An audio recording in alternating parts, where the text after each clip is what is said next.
Good evening সবাইকে। Welcome ক্লাসে। পঞ্চম দিনের ক্লাস শুরু হচ্ছে জিওগ্রাফি। প্রত্যেকে বলবো একদম ক্লাসের শেষ পর্যন্ত থাকবে। আর গতকাল যেটা জানিয়েছিলাম আবারও বলে দিচ্ছি একদম শুরুতে, যে প্রথম দুদিনের ক্লাসের রেকর্ডিং বা স্টাডি মেটেরিয়াল আরেকবার রিপিট করে দেওয়া হবে। কি করে পাবে সেগুলো আমি আজকের ক্লাসের শেষে জানিয়ে দেবো। স্যার অলরেডি জয়েন করে গেছেন, আমি একদম এক্সট্রা সময় নেব না। অলরেডি একটা নিউজ মার্কেটে ঘোরাঘুরি করছে, এর সত্যতা আমার কাছে নেই, জানি না। তবে সেটা যদি সত্যি হয় তাহলে আমাদের জন্য খুব ভালো। যে বলতে হবে অবশ্যই ডব্লিউপিএসসি জেগে উঠেছে, তাহলে তোমাদেরও কিন্তু সময় আসছে জেগে ওঠার। এবার এটা কতটা কি আমি এখনো পর্যন্ত তার পাইনি। যাই হোক, আর সবাইকে বলবো যে একদম শেষ পর্যন্ত ক্লাসটা মন দিয়ে শোনো, ভালো করে দেখো। কমেন্ট বক্সের অপব্যবহারের জন্য না হয় এটা খেয়াল রেখো। যারা অত্যন্ত ডিজার্ভিং ক্যান্ডিডেট রয়েছে তাদেরকে রিকোয়েস্ট রইলো, যারা প্রথম দিন থেকে ক্লাসটা করছো। আবারও বলছি, ওভারঅল জিওগ্রাফির একটা কমপ্লিট ধারণা তৈরি হয়ে যাবে। আমি একবারও বলবো না যে জিওগ্রাফি পণ্ডিত হয়ে যাবে, কিন্তু ওভারঅল একটা ধারণা তৈরি হয়ে যাবে। সাবজেক্টের প্রতি আবার সেই ছোটবেলাকার মতো ভালোবাসা চলে আসবে। আমি এটুকু বলতে পারি। অ্যাজিউম করে রাখলাম ক্লাসের শেষে আমি তোমাদের থেকে জেনে নেব কি হলো না হলো। স্যার যেখানে ক্লাস শেষ করবেন আমি সেখান থেকে জয়েন করবো। গুড ইভিনিং স্যার, ওয়েলকাম ক্লাসে। দেখুন আপনি শেয়ার করতে পারবেন, আনমিউট করতে পারবেন। Okay sir, good evening sir. Thank you sir. Good evening to সবাইকে গুড ইভিনিং। আজকে ইতিমধ্যেই স্যার তোমাদের জানিয়েছেন আজকে আমাদের ক্লাস যেটা হবে সেটা হচ্ছে আমাদের জিওগ্রাফির একটা ডেমো ক্লাস। খুব ইম্পর্টেন্ট ক্লাস, বারবার করে বলছি। বেশ গুড ইভিনিং। এরপরে আমি তোমাদের একটা কথা বলে দিই। ব্যাপারটা হচ্ছে আমরা তো সকলেই একটা স্ক্রিনের সামনে থেকে ইন্টারাকশনটা করছি, তাই চেষ্টা করবে স্যারের কথা মতো কাজ করার। আর যদি কারোর কোনো সমস্যা হয় আমি অবশ্যই তোমাদের থেকে জেনে নেবো। আমি কমেন্ট কমেন্ট তোমাদের খোলা রয়েছে কমেন্ট বক্স, সেখানে আমি তোমাদের কমেন্ট গুলো দেখবো। প্রবলেম হলে সেখানে আমরা ক্লিয়ার করে নেবো ডাউট গুলো। বেশ, কোনো অসুবিধা নেই। তো আমরা শুরু করি আমাদের আজকের টপিক। আজকে যেটা রয়েছে সেটা হচ্ছে আমাদের কি রয়েছে দেখি, চলো দেখো। আচ্ছা, আমার কথাগুলো ক্লিয়ার শোনা যাচ্ছে এবং ভিজিবল হচ্ছে তো তোমাদের কাছে স্ক্রিনটা? বেশ বেশ বেশ, নো প্রবলেম। আজকের যে ক্লাসটা হবে সেটা আমরা চলো দেখি কি রয়েছে। আজকে আমাদের ক্লাস শুরুর আগে আমরা যেটা জানবো সেটা মূলত আমাদের কি না ডব্লিউবিপিএসসির যে পরীক্ষাগুলো রয়েছে সেগুলোর উপরেই বেস করে আমাদের ক্লাসটা হবে। তো সেখানে আমাদের কোন কোন পরীক্ষাগুলো আছে সেগুলো দেখে নেবো। একই রকম ভাবে আমাদের ওই পরীক্ষা রিলেটেড যে সিলেবাসটা রয়েছে সেটাও আমরা দেখবো। অনেক কিছু জানবো। আমাদের টপিকটা আসার আগে আমরা জাস্ট এগুলো একটু টাচ করে যাব। সবার প্রথমে আমাদের ডব্লিউবিসিএস এর যে পরীক্ষা, ডব্লিউবিপিএসসির সব থেকে গুরুত্বপূর্ণ যে পরীক্ষাটা হচ্ছে হচ্ছে যে আমাদের ডব্লিউবিসিএস প্রিলিমিনারি পরীক্ষা। এই ডব্লিউবিসিএস প্রিলিমস এর যে পরীক্ষা রয়েছে সেখানে কি কি গুলো রয়েছে, সবার প্রথমে আমাদের যে টপিক গুলো আছে সেগুলো কি রয়েছে দেখো। ইংলিশ কম্পোজিশন 25 নাম্বার, প্রত্যেকটা টপিক আমাদের প্রত্যেকটা পার্ট 25 নাম্বার করে, যেখানে 25টা করে কোশ্চেন থাকবে।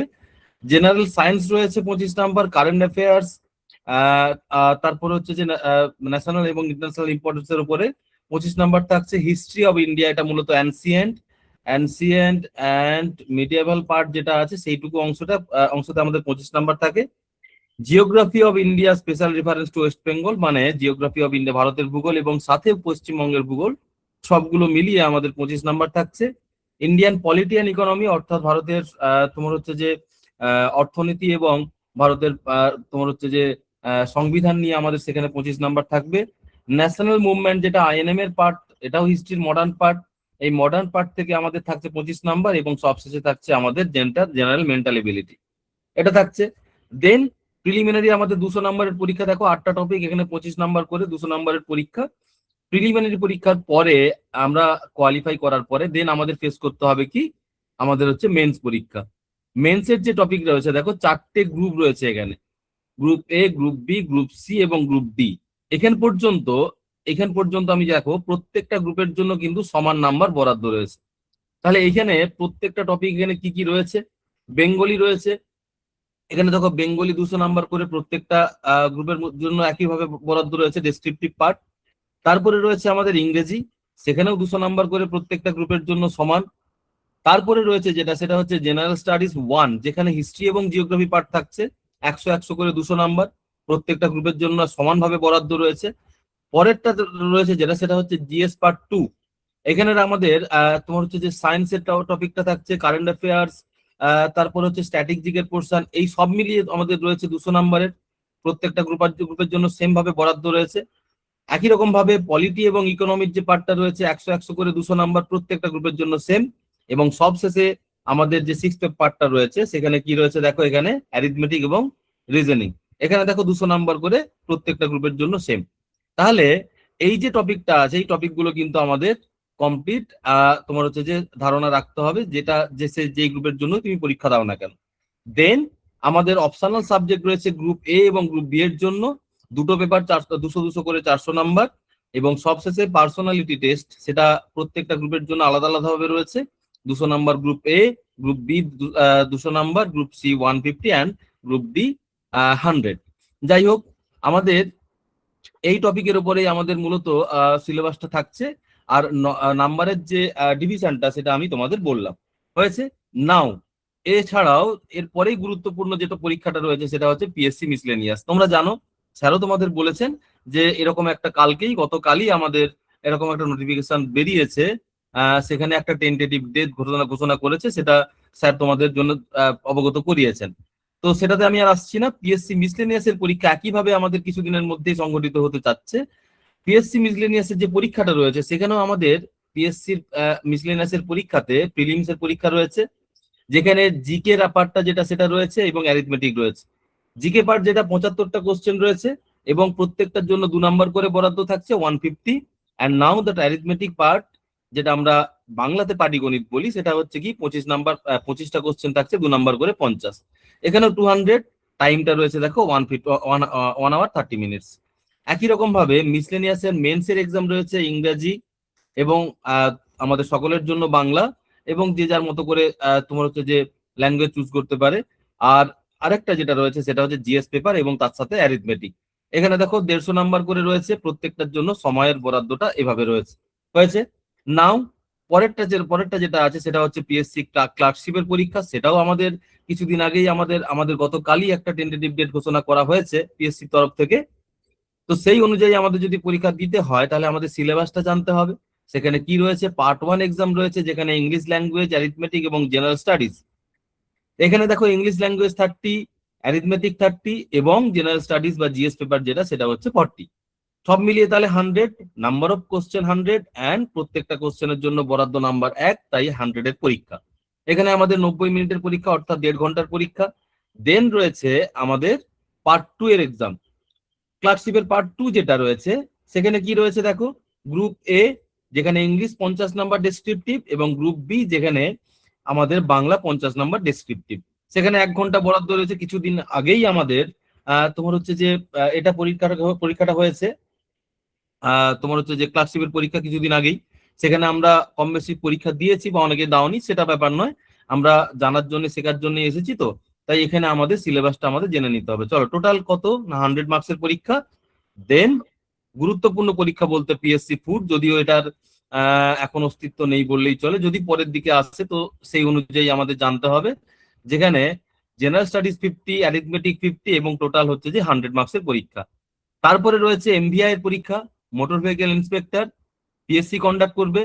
এখানে তোমার হচ্ছে যে নাম্বার ডিভিশনটা রয়েছে, এখানে দেখো জিএস পেপার যেটা, সেখানে রয়েছে 75টা কোশ্চেন, 2 নাম্বার করে 150। অ্যারিথমেটিক প্রবলেমস রয়েছে, সেখানে 25টা কোশ্চেন থাকছে 2 নাম্বার করে 50 নাম্বার, এবং টোটাল কোশ্চেন 100টা হলে সেখানে অবভিয়াসলি থাকছে কত, 200 নাম্বার হয়েছে। আর সময় থাকছে 90 মিনিট। তাহলে একটা জিনিস আমাদের মনে রাখতে হবে, ওভারঅল আমি একটা জিনিস সিম্পল ক্লিয়ার করে দিই। ওভারঅল আমরা যদি এই সব পরীক্ষাগুলো টাচ করতে চাই, তাহলে আমাদের ডব্লিউবিসিএস এর যে পরীক্ষাটা রয়েছে, সেই সিলেবাস যদি আমি ঠিকঠাক করে পড়তে পারি বা কমপ্লিট করতে পারি, তাহলে আমাদের আর ভাবার কিছু নেই। বারবার করে বলছি, আমরা তো কম্পিটিটিভ এক্সাম দিতে এসেছি, একদম সিম্পল সহজ ভাষাতে যেটা বুঝে নিতে হবে সেটা বুঝে নাও। কি, পড়াশুনো তোমাকে করতেই হবে, anyhow, any doubt, no doubt, পড়াশুনো করতেই হবে। তুমি কম্পিটিটিভ এক্সামে নেমেছো, তুমি অন্যের থেকে কতটা এগিয়ে, সেটা সব থেকে বেশি ইম্পর্টেন্ট। এখানে সব থেকে গুরুত্বপূর্ণ কি, সিলেবাস, প্রিভিয়াস কোশ্চেন ইয়ার, মানে প্রিভিয়াস ইয়ার কোশ্চেন, এবং মক টেস্ট, এই তিনটে যদি ঠিকঠাক করে আমাদের কেউ ফলো করতে পারি আমরা, তাহলে কিন্তু আমরা সহজেই ক্র্যাক করতে পারবো। এইবার প্রশ্ন আসতেই পারে, তোমরা ওখানে বসে বলতেই পারো যে স্যার আপনার কাছে সহজ লাগতে পারে। হ্যাঁ, একদম সহজ লাগবে যদি ঠিকঠাক করে পড়াশুনো করো, যদি ভালোবেসে বইকে ভালোবেসে পড়াশুনো করো বা পড়াশোনাকে ভালোবেসে পড়াশুনো করো, তাহলে দেখবে কোনো জিনিসটাই কঠিন হবে না, কোনো জিনিসটাই কঠিন মনে হবে না। যাই হোক, আমাদের আজকের ভূগোলের টপিক, সেটা জানার আগে আমাদের কি জিনিসগুলো নিয়ে সারা বছর কাটাছেড়া করতে হবে সেটা কিন্তু আমাদের জানতে হবে। অর্থাৎ আমাদের সিলেবাসটা কি রয়েছে। ভারতের ভূগোলের সিলেবাস কি? সবার প্রথম যেটা রয়েছে সেটা হচ্ছে ভারতের রাজনৈতিক এবং ভূপ্রাকৃতিক বিভাগ, অর্থাৎ political and physiographic part of India. তারপরে কি রয়েছে? ভারতের নদ নদী। তারপরে যেটা রয়েছে ভারতের নদ নদী মানে যেটা রিভার সিস্টেম অফ ইন্ডিয়া। তারপরে রয়েছে জলবায়ু বা ক্লাইমেট অফ ইন্ডিয়া, যেটার উপরে আজকের টপিক রয়েছে, খুব খুব ইম্পর্টেন্ট এবং মোস্ট রিলেভেন্ট, কারণ কিছুদিন আগে আমরা একটা বর্ষামুখর একটা পরিবেশ আমরা উপভোগ করেছি বা এখনো তার কন্টিনিউয়েশন চলছে, সেটা আমাদের জানতে হবে। তারপরে কি আছে? ভারতের স্বাভাবিক উদ্ভিদ রয়েছে মানে ন্যাচারাল ভেজিটেশন, ভারতের মৃত্তিকা অর্থাৎ সয়েল, দেন ভারতের কৃষিকাজ যেটাকে আমরা তোমার হচ্ছে যে এগ্রিকালচার বলবো, ভারতের খনিজ সম্পদ যেটাকে মিনারেল রিসোর্সেস বলবো, ভারতের শক্তি সম্পদ রয়েছে, ভারতের আমাদের হচ্ছে যে এনার্জি রিসোর্সেস বলবো, দেন রয়েছে ভারতের শিল্প যেটাকে ইন্ডাস্ট্রি অফ ইন্ডিয়া বলবো, দেন ভারতের পরিবহন বা যোগাযোগ ব্যবস্থা অর্থাৎ আমাদের transport and communication of India, and finally very very important for West Bengal, West বেঙ্গলের যত এক্সাম আছে সবগুলোর জন্য, সেটা হচ্ছে কি দ্য ওয়েস্ট বেঙ্গল জিওগ্রাফি বা পশ্চিমবঙ্গের ভূগোল। তাহলে এই টপিকের উপরেই আমাদের মূলত ক্লাস করতে হবে, ভালো করে মনে রাখতে হবে, এই টপিকের উপরেই আমাদের মূলত ক্লাসটা করতে হবে। ঠিক আছে, এইবার আমাদের টপিকের মধ্যে আসবো। কি টপিকটা রয়েছে? সেটা হচ্ছে ইন্ডিয়ান ক্লাইমেট বা একটু স্পেসিফিকলি বললে মনসুন। মনসুন অর্থাৎ যেটাকে আমরা বাংলাতে বলি মৌসুমী বায়ু। মৌসুমী বায়ু আমাদের মনসুনাল তোমার হচ্ছে সিজন চলছে, তাহলে মনসুনাল সিজনের জন্য খুব গুরুত্বপূর্ণ একটা টপিক। এবার প্রত্যেকটা টপিক কিন্তু আমরা এক এক করে ভালো করে বুঝবো, প্রথম থেকে শেষ পর্যন্ত ক্লাসটা শোনো। আমি অন্তত কথা দিচ্ছি কারোর কোনো সমস্যা থাকবে না ইন্ডিয়ান ক্লাইমেট নিয়ে, যদিও পরবর্তীকালে আমরা ক্লাসের মধ্যে এগুলো নিয়ে ডিটেলস আলোচনা করব, তাহলেও ওভারঅল একটা মানে তোমাদের ভিউ একটা দেওয়ার চেষ্টা করবো, এবং অবভিয়াসলি আমি এটা মনে করি যে তোমাদের কারোর কোনো সমস্যা থাকবে না, আর যদি থাকে তার জন্য আছি, কোথাও যাচ্ছি না, তোমাদের ডাউট থাকলে আমি ক্লিয়ার করে দিয়ে বেরোবো। ঠিক আছে, কোনো অসুবিধা নেই। সবার প্রথমে ফ্যাক্টর এফেক্টিং ইন্ডিয়ান ক্লাইমেট। সবার প্রথমে ক্লাইমেট কথাটা আসার আগে আমি তোমার হচ্ছে যে বা জলবায়ু কথার আসার আগে আমি দুটোর পার্থক্য জানতে চাইবো, যদি কারোর জানা থাকে অবশ্যই আমাকে বলবে, বা বলার যদিও সুযোগ নেই আমি তোমাদের বলে দিচ্ছি। সেটা হচ্ছে কি জলবায়ু এবং আবহাওয়া, এই দুটোর পার্থক্য কি? জলবায়ু এবং আবহাওয়া, ক্লাইমেট অ্যান্ড ওয়েদার, এই দুটোর মধ্যে পার্থক্য কি? তাহলে এক কথাতে যদি বলি তাহলে কি হবে? ক্লাইমেট হচ্ছে যে বা ওয়েদার হচ্ছে যে atmospheric condition of a place, of a small place in a point of time বা স্মল তোমার হচ্ছে টার্ম অফ টাইম। কোনো একটা ছোট্ট জায়গাতে, একটা সীমিত পরিমাণ জায়গাতে তোমার হচ্ছে কিছু সময়ের বা ক্ষণিক সময়ের জন্য যে আবহাওয়ার মানে অ্যাটমসফেরিক চেঞ্জ যেটা, সেটা হচ্ছে আবহাওয়া বা ওয়েদার বলবো। এবং ক্লাইমেটটা কি? ক্লাইমেটটা হচ্ছে কোনো একটা বিস্তীর্ণ এলাকাতে 30 থেকে 35 বছরের গড় আবহাওয়া যেটা, সেটাকে বলবো আমরা জলবায়ু। এটা আমরা সেই ছোট্টবেলা থেকে পড়ে আসছি। ঠিক আছে, এরপরে এই যে জলবায়ুটা রয়েছে, এই জলবায়ুটা যে কোনো জায়গার জলবায়ু, শুধু ইন্ডিয়াতে নয়, যে কোনো জায়গার জলবায়ু কোন কোন বিষয়ের উপরে তোমার হচ্ছে যে নির্ভর করে, বা কোন কোন উপাদানগুলো আছে যেগুলো এর উপরে প্রভাব বিস্তার করতে পারে, জলবায়ুর উপরে প্রভাব বিস্তার করতে পারে, আমরা এক এক করে জানবো। সবার প্রথমে আসবো ল্যাটিটিউড বা অক্ষরেখা।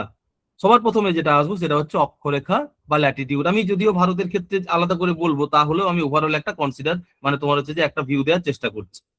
সবার প্রথমে ভারতের পৃথিবীর মাঝখানে এটা যেটা রয়েছে 0 ডিগ্রি, সেটা কি? সেটা হচ্ছে নিরক্ষরেখা। আমরা জানি, সকলেই জানি, ইকুয়েটর বা নিরক্ষরেখা বলা হয়। ঠিক আছে, আর এইখানটাতে আমাদের সূর্যি মামা আছে, সূর্যি মামা এখানে কিরণ দিচ্ছে। আমরা জানি যে পৃথিবী 23.5 ডিগ্রি টিল্টেড আছে। 23.5 ডিগ্রি টিল্টেড বলতে আমাদের বেঁকে রয়েছে, সেটা হচ্ছে কত? 23.5 ডিগ্রি। 23.5 ডিগ্রি এটা এরকম করে টিল্টেড রয়েছে। সেই কারণে দেখা যায় সূর্যের আলো এবং তাপ সর্বদা একই রকম ভাবে একই জায়গাতে একই রকম ভাবে পড়ে না, এটা আমাদের মানতেই হবে। তাহলে সূর্যের তাপ এবং আলো উভয়ই সমানভাবে পৃথিবীর সব জায়গাতে একই রকম ভাবে পড়ে না। তাই দেখা যায় কি, আমি যখন উত্তর এই মাঝ বরাবর থেকে একদম উত্তরের দিকে বা দক্ষিণের দিকে যাব, তাহলে সেখানে ক্লাইমেটের চেঞ্জ হবে, হতে বাধ্য, অবভিয়াসলি হতে বাধ্য। তার কারণ সূর্যের আলো এবং তাপ সর্বদা একইভাবে একই রকম ভাবে পড়ে না সব জায়গাতে। তাহলে এটা নিশ্চয়ই মেনে নিতে হবে, যেখানে সূর্যের আলো এবং তাপ লম্বভাবে পড়ে সেইখানে টেম্পারেচার বেশি হবে, এবং যেখানে সূর্যের আলো তাপ স্ল্যান্টিং ওয়েতে বা তির্যক ভাবে পড়বে সেখানে টেম্পারেচার কম হবে। যেই কারণে তোমরা সকলেই জানো যে ভারতের এই পৃথিবীর মাঝে যেখানে নিরক্ষরেখা রয়েছে সেই অঞ্চল বরাবর আমাদের যদি দেখি তাহলে সেখানে টেম্পারেচার সব সময় বেশি হবে, তাই না? একই রকম ভাবে যদি আমরা উত্তর এবং দক্ষিণের দিকে যেতে থাকি পরপর, তাহলে সেখানে আমরা দেখবো কি টেম্পারেচার কমতে থাকছে। সেই কারণে আমাদের পৃথিবীতে এরকম তিনখানা জোন রয়েছে। কি কি জোন? একদম মাঝের দিকে যে জোনটা রয়েছে সেটাকে বলা হয় টরিড জোন। টরিড জোন, যেখানে টেম্পারেচার সবসময় বেশি থাকে। এইবার এই যে পোর্শনটা রয়েছে, এই পোর্শনটা যেটা, সেইটাতে কি বলা হয়? সেটাকে বলা হয় আমাদের টেম্পারেট জোন। Temperate zone. এবং এই যে পোর্শনটা রয়েছে এটাকে বলা হয় ফ্রিজিড জোন। ফ্রিজিড জোন। একটু যদি ভালো করে বলি তাহলে কি হবে না, একদম মাঝামাঝি এখানে এই যে অঞ্চলটা রয়েছে নিরক্ষীয় অঞ্চল, এটা হচ্ছে অতি উষ্ণ অঞ্চল, সেই কারণে ইট ইজ দ্য টরিড জোন। এবং টরিড জোন কত থেকে না 0 ডিগ্রি থেকে 23.5 ডিগ্রি নর্থ এবং সাউথ পর্যন্ত হয়েছে। এবার যদি এখানে দেখি আমরা উত্তরের দিকে, এখানে 23.5 ডিগ্রি থেকে 66.5 ডিগ্রি পর্যন্ত এখানে টেম্পারেট জোন রয়েছে, নাতিশীতোষ্ণ অঞ্চল। এবং এই 66.5 ডিগ্রি থেকে একদম 90 ডিগ্রি পর্যন্ত নর্থ পর্যন্ত এই জায়গাটা হচ্ছে অতি শীতল অঞ্চল, যেটাকে আমরা ফ্রিজিড জোন বলি। তাহলে এই যে অক্ষরেখাগুলো আমি এখানে ডিজাইন করলাম তোমাদের জন্য, অক্ষরেখা বা আমাদের যে ল্যাটিটিউড গুলো আছে, সেই ল্যাটিটিউড গুলো যদি আমি তোমাদের বলি, তাহলে এই ল্যাটিটিউড গুলো চেঞ্জ করলে আমাদের ক্লাইমেটের চেঞ্জ হবে, এটা অবভিয়াস। আমি কি বললাম না, ল্যাটিটিউড যদি চেঞ্জ করি তাহলে ক্লাইমেটের চেঞ্জ হবে। তাহলে এখানে নিশ্চয়ই এটা বুঝতে অসুবিধে নেই যে একই ল্যাটিটিউডের মধ্যে বা একই অক্ষরেখার মধ্যে যত জায়গা রয়েছে প্রত্যেকটা জায়গার ক্লাইমেট সমান হবে। ভেরি ভেরি ইম্পর্টেন্ট, খুব ভালো করে এটা ক্লিয়ারলি মনে মনে রাখতে হবে। ঠিক আছে, আমি জাস্ট তোমাদের একটা জায়গাতে আসছি, এই জায়গাটাতে আসি। ঠিক আছে, আমি ইন্ডিয়ার রেসপেক্টে বলছি। ধরো এটা ইন্ডিয়া রয়েছে, আমি মোটামুটি একটা ছবি তোমাদের জন্য এখানে আঁকছি। এটা হচ্ছে ইন্ডিয়া।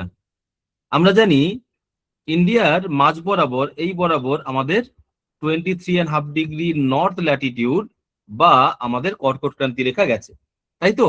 এটা হচ্ছে 23.5 ডিগ্রি নর্থ ল্যাটিটিউড বা যেটাকে আমরা কর্কট ক্রান্তি বা ট্রপিক অফ ক্যান্সার বলি, ট্রপিক অফ ক্যান্সার। এই যে রেখাটা, এই রেখাটা তোমার হচ্ছে গেছে, আমরা জানি।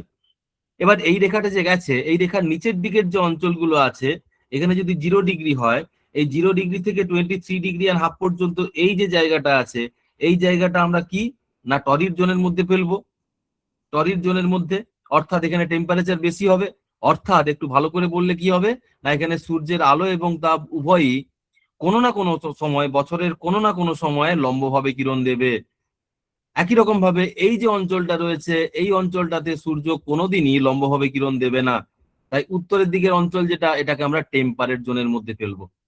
টেম্পারেট জোন বা নাতিশীতোষ্ণ অঞ্চলের মধ্যে ফেলবো। আমি যদি তোমাদের ক্ষেত্রে যেটা আমরা এক্ষুনি এক্সপ্লেন করলাম সেটাই আমি সেটার রেসপেক্টেই বললাম।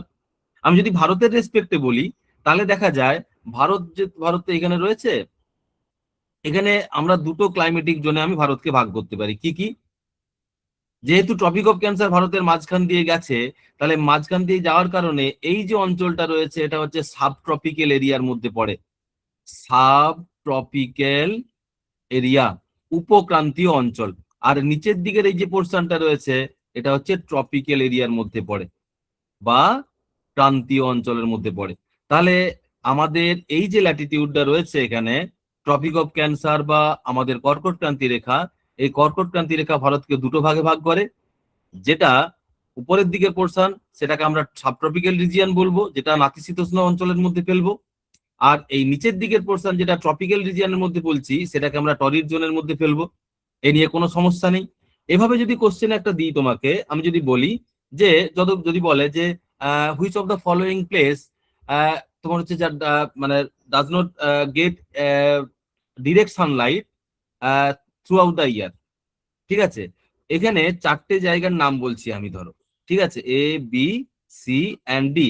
এই চারটে জায়গার মধ্যে ধরো কলকাতা, দিল্লি, চেন্নাই অ্যান্ড মুম্বাই। ঠিক আছে, এই চারটে জায়গার মধ্যে কোন জায়গাতে সূর্যের আলো এবং তাপ কোনোদিনই বা বছরের কোনো সময়ই লম্বভাবে পড়বে না? তাহলে which is the correct answer হবে? তোমরা সকলেই জানো।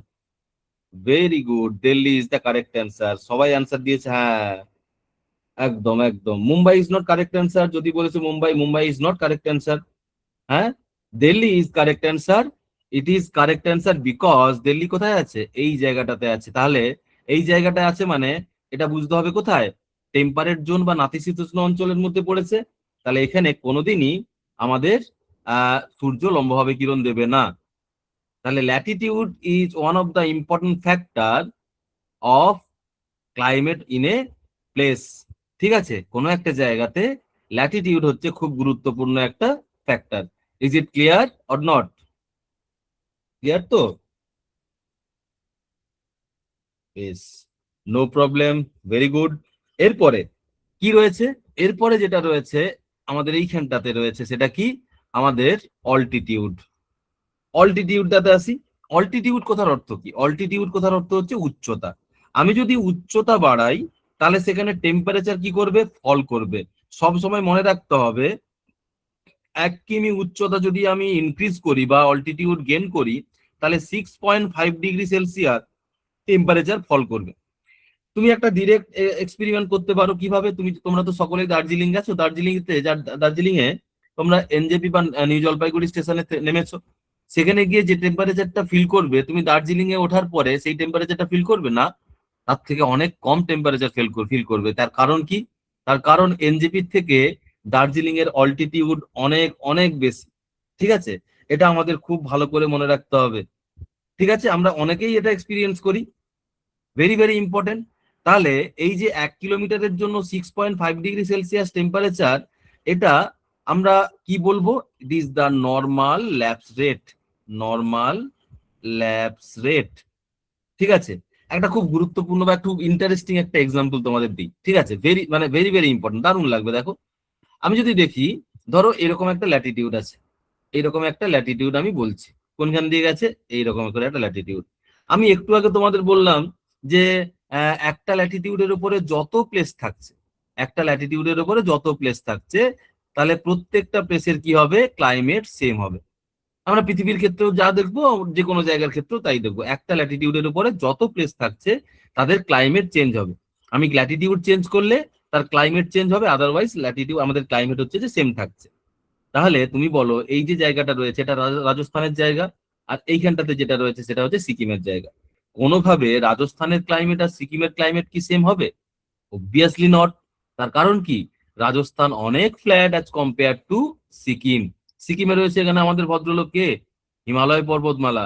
এবার হিমালয় পর্বতমালার অল্টিটিউড অনেক বেশি, সেই কারণে সেখানে টেম্পারেচার অনেক বেশি। তাহলে অল্টিটিউড ভেরি ভেরি ইম্পর্টেন্ট একটা factor of A climate in a place. Very very important, মনে রাখতে হবে। তাহলে অল্টিটিউড বা উচ্চতা কোনো একটা জায়গার ক্লাইমেটের জন্য ভেরি ভেরি ইম্পর্টেন্ট ফ্যাক্টর হয়েছে। নাম্বার 3 কি রয়েছে? Distance from the sea. Very very important একটা topic. Distance from the sea কি রয়েছে? সমুদ্র থেকে দূরত্ব। সমুদ্র থেকে দূরত্ব হতে আবার কি এসে যায়? যেমন আমি যদি ভারতের ক্ষেত্রেই বলি, আমি ভারতের ক্ষেত্রে কনসিডার করছি, কারণ ভারতের ভূগোল নিয়ে আমাদের তো কাটাছেড়া করতে হবে, তাই ভারতের ভূগোলটা নিয়ে আমাদের পড়াশোনাটা করতে হবে। তাহলে ভারতের ভূগোল যদি ভারতটা দেখি আমি, তাহলে তোমরা আমাকে চট করে একটু বলো তো যে how many coastal states are there in India? কতগুলো কোস্টাল স্টেট রয়েছে ইন্ডিয়াতে? কতগুলো কোস্টাল স্টেট রয়েছে? কে বলতে পারবে দেখি? কে বলতে পারে দেখি আমাকে? অ্যান্সার করো। হাউ মেনি কোস্টাল স্টেট আর দেয়ার? হ্যাঁ, মজলিস একদম একদম একদম 9টা বলেছে। হ্যাঁ, মজলিস বলেছে 9টা। হ্যাঁ, জ্বর বলেছে 9টা, চৈতালি বলেছে 9টা, রূপালী। হ্যাঁ, ভেরি গুড, সবাই কিন্তু কারেক্ট অ্যান্সার দিয়েছে। এক্সেলেন্ট অ্যান্সার হয়েছে। কত জানো তোমরা, দেখো। ঠিক আছে, শুধু একটু ঘষা মাজা করতে হবে, অ্যাকচুয়ালি তাই। আমাদের কম্পিটিটিভ এক্সাম না, কম্পিটিটিভ এক্সাম হচ্ছে যে বেসড অন মাধ্যমিক সিলেবাসটা, যেটা সেটা হচ্ছে মাধ্যমিকের সিলেবাস। এইবার মাধ্যমিক সিলেবাস মানে মাধ্যমিকের বই পড়ে চলে যাবো, ওয়ান্স আপন এ টাইম এটা হতো। একটা সময় আজ থেকে 15-20 বছর আগে ডাব্লিউবিসিএস পরীক্ষা এক্সিস্ট করতো বলে এরকম অনেকেই জানতো না। তখন মাধ্যমিক পরীক্ষা দিয়ে বা মাধ্যমিকের বই পড়ে অনেকে পরীক্ষা দিতে চলে গেছে, তাদের পাসও করে গেছে। কিন্তু আজকের দিনে দাঁড়িয়ে মাধ্যমিকের বই পড়ে গেলে তাহলে সেটা মানে কিচ্ছু না। ঠিক আছে, অনেক অ্যাডভান্স লেভেলে পড়াশোনা করতে হবে এবং আমরা আমরা তাই করছি। এবার সবাই তো কম্পিটিশনে দৌড়াচ্ছে না, আমরা প্রত্যেকেই একে অপরের সঙ্গে কম্পিট করছি। তাহলে এখানে কে কাকে পিছিয়ে মানে পিছিয়ে এগিয়ে যাবে সেটা কিভাবে মানে তৈরি হবে, সেটা ডিপেন্ড করবে কিভাবে না, কে কতটা নিজেকে ঘষে ঘষে চকচকে করতে পারে। লোকে যেন বিশ্বাসই না করে যে ছেলেটা এত স্ট্রাগল করতে পারে, এভাবেও স্ট্রাগল করা যায়, লোকে যেন বিশ্বাসই করতে না পারে। তোমার লক্ষ্য যেমন বড় হবে, তোমার পরিশ্রম সেই একইভাবে বড় হবে। তোমার লক্ষ্য বড় কিন্তু তোমার পরিশ্রম ছোট, সেটা কোনোভাবেই সম্ভব না। তোমার লক্ষ্য যেমন, তোমার পাওয়ার জেদটাও সেরকম হতে হবে, তোমার পরিশ্রমটাও সেভাবে হতে হবে। তবেই গিয়ে একটা কম্পিটিটিভ এক্সামে তুমি ক্র্যাক করতে পারবে। তিনটে প্যারামিটার বা তিনটে পিলারের উপরে তো সবকিছু ডিপেন্ড করে আমাদের কম্পিটিটিভ এক্সামে। কি কি করে? আমাদের ধৈর্য, লক্ষ্য আর পরিশ্রম। ধৈর্য ধরতে হবে, লক্ষ্যে অবিচল থাকতে হবে এবং প্রচুর পরিমাণে আমাদের পরিশ্রম করতে হবে, আর কিচ্ছু না। তুমি যদি 10 মিনিট না পড়ো না, তুমি যদি 10 মিনিট না পড়ো, তাহলে বুঝতে হবে ওই 10 মিনিট কোনো না কোনো স্টুডেন্ট পড়ছে। একদম মানে ভালো করে এটা মাথার মধ্যে ঢুকিয়ে নাও। আমি বারবার করে বলছি, আমি যে কথাগুলো বলছি না, আমি প্র্যাকটিক্যাল ভেবেই বলছি, প্র্যাকটিক্যালি বলছি। আমি তোমাদের মন রাখার জন্য এখানে আসিনি। আমি তোমার হচ্ছে যে এমন কিছু একটা বলে দেবো, মোটিভেট হয়ে যাবে, তুমি রাতারাতি চেঞ্জ হয়ে যাবে, কোনোদিন সম্ভব নয়। আমি মোটিভেট করার কেউ নয়, তোমাকে মোটিভেট করবে তোমার সার্কামস্ট্যান্সেস। তোমাকে মোটিভেট করবে তোমার পরিবেশ। পাড়ার পাড়ার পাশের বাড়ির কাকিমা জেঠিমা কি বলেছে সেটা তোমাকে মোটিভেট করবে। তোমার বন্ধুটা কেন পেয়েছে, তুমি কেন পাওনি, সেটা তোমাকে মোটিভেট করবে। তোমার ওই যে খালি পকেট, তোমার পার্সের মধ্যে যে টাকাটা নেই, সেটা তোমাকে মোটিভেট করবে। আর 5 জনের কাছে মাথা তুলে দাঁড়াতে পারছো না, সেটা তোমাকে মোটিভেট করবে। আমি বা ওই ইউটিউবে কোনো একজন ব্যক্তিত্ব সে মোটিভেট করার কেউ নয়, সেটা ক্ষণস্থায়ী। তাহলে এই জায়গাতে আমি বারবার করে বলছি, আমি যা বলছি সেটা মাথার মধ্যে মগজের মধ্যে ঢুকিয়ে নাও। তুমি যদি না না কথা শোনো, তাতে আমার কিচ্ছু এসে যাবে না, কিচ্ছু এসে যাবে না। তুমি যদি চাকরি না পাও, তাতেও আমার কিছু এসে যাবে না। তুমি যদি চাকরি পাও, নট এ সিঙ্গেল পেনি তুমি আমাকে দেবে, এবং সেটা আমি এক্সপেক্টও করি না। তাহলে যেটা বলছি সেটা মন দিয়ে শোনো, বোঝার চেষ্টা করো, তাহলে পরবর্তীকালে তোমার কাজে লাগবে। এই এই এই কম্পিটিশনে না প্রচুর ছেলে মেয়ে দৌড়াচ্ছে, প্রচুর ছেলে মেয়ে আছে। সবাই ওই তোমার হচ্ছে যে অশ্বমেধের ঘোড়ার মতো দৌড়চ্ছে, কিন্তু পাচ্ছে কতজন? এই ফারাকটা তৈরি হচ্ছে কিভাবে? শুধুমাত্র পাওয়ার ইচ্ছে, জেদ, পরিশ্রমের অভাব, আর কিচ্ছু না। মনে রাখতে হবে, যদি 8 ঘন্টা পড়তে কোনোভাবে অসুবিধে মনে হয়, তাহলে 8 ঘন্টা কোনোভাবে কর্পোরেট সেক্টরে চাকরি করে দেখো কিভাবে খাটায়। 10,000 20,000 টাকার চাকরির জন্য, 10-12 হাজার টাকার চাকরির জন্য যে খাটতে হয়, মানে আইডিয়া করতে পারবে না তোমরা। এবং তারপরেও যদি কোনোভাবে ডিমোটিভেশন কাজ করে, তারপরেও যদি কোনোভাবে মনে হয় আমি পড়ার জন্য এন্থু পাচ্ছি না, তাহলে তোমার ওই ওই যে বললাম খালি পার্স, খালি পার্সটা দেখবে।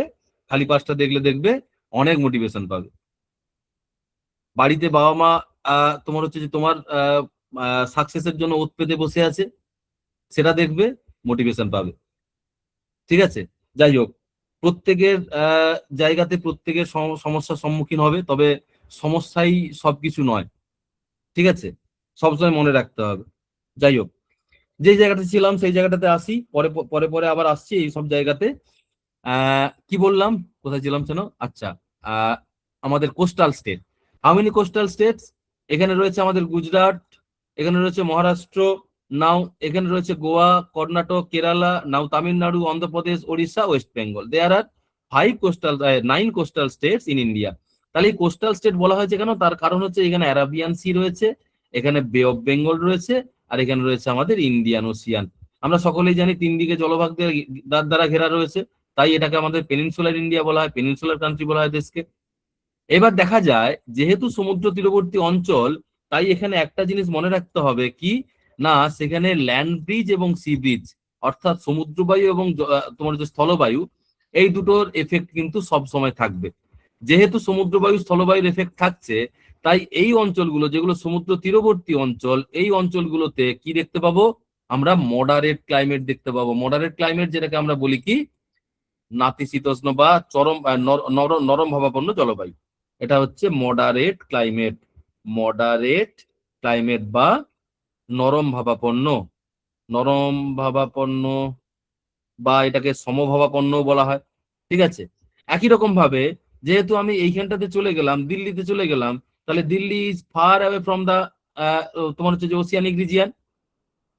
তাই এখানে প্রক্সিমিটি যেহেতু আমাদের প্রচুর পরিমাণে বেশি হয়ে যাচ্ছে এখানে, তাহলে একটা জিনিস এখানে খেয়াল করতে হবে কি, আমাদের এখানে তোমার হচ্ছে যে কি রয়েছে আমাদের তোমার কি বলে এক্সট্রিম ক্লাইমেট দেখবো। এক্সট্রিম ক্লাইমেট বলতে যেটা বুঝি আমরা সেটা হচ্ছে কি আমাদের, এক সেকেন্ড,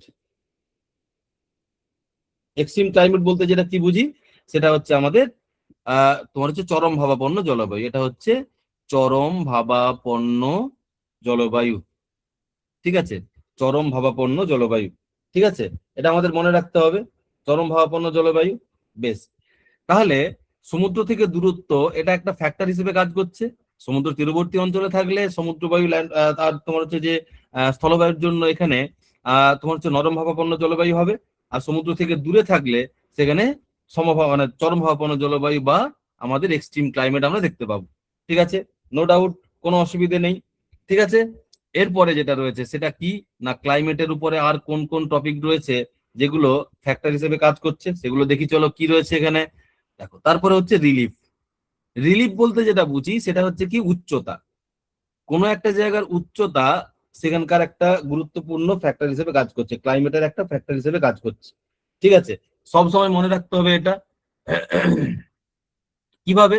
ধরো পাহাড়ি অঞ্চল বা তোমার হচ্ছে যে কোনো মাউন্টেন এরিয়া, তাহলে মাউন্টেন এরিয়ার অল্টিটিউড বেশি হওয়ার কারণে সেখানে অবভিয়াসলি ক্লাইমেটটা অন্যরকম হবে, ক্লাইমেটটা অনেক বেশি কোল্ড ক্লাইমেট হবে। ঠিক আছে,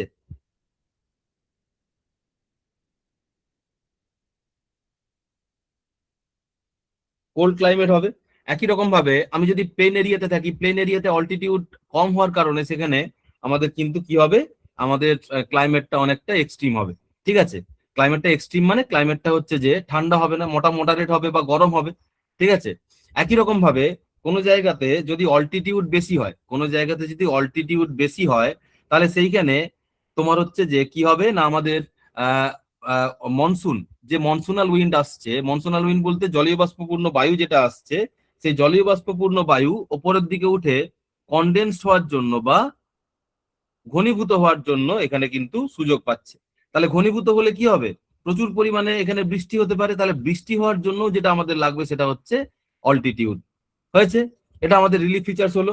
দেন রয়েছে কি হিমালয়ান মাউন্টেন রিজিয়ন। এই হিমালয় পর্বতমালা কোথায় রয়েছে? হিমালয় পর্বতমালা কোথায় রয়েছে আমরা সকলেই জানি, কোথায় রয়েছে, এই বরাবর রয়েছে, একদম এই বরাবর রয়েছে আমাদের হিমালয় পর্বতমালা। এই বরাবর রয়েছে হিমালয় পর্বতমালা।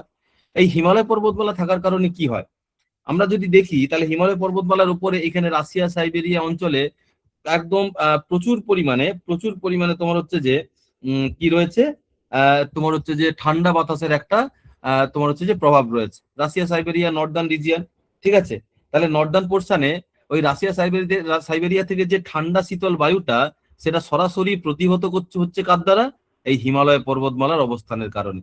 তাহলে হিমালয় পর্বতমালা যদি না থাকে তাহলে কোনোভাবেই কিন্তু এখানে তোমার হচ্ছে যে এ করা যাবে না, মানে তোমার হচ্ছে যে অবস্ট্রাকশন হবে না।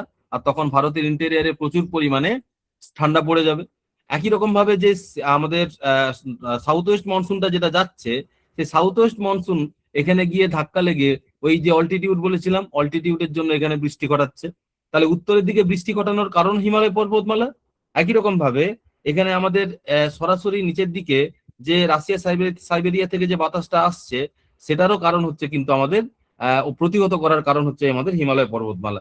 হয়েছে, এটা আমাদের মনে রাখতে হবে।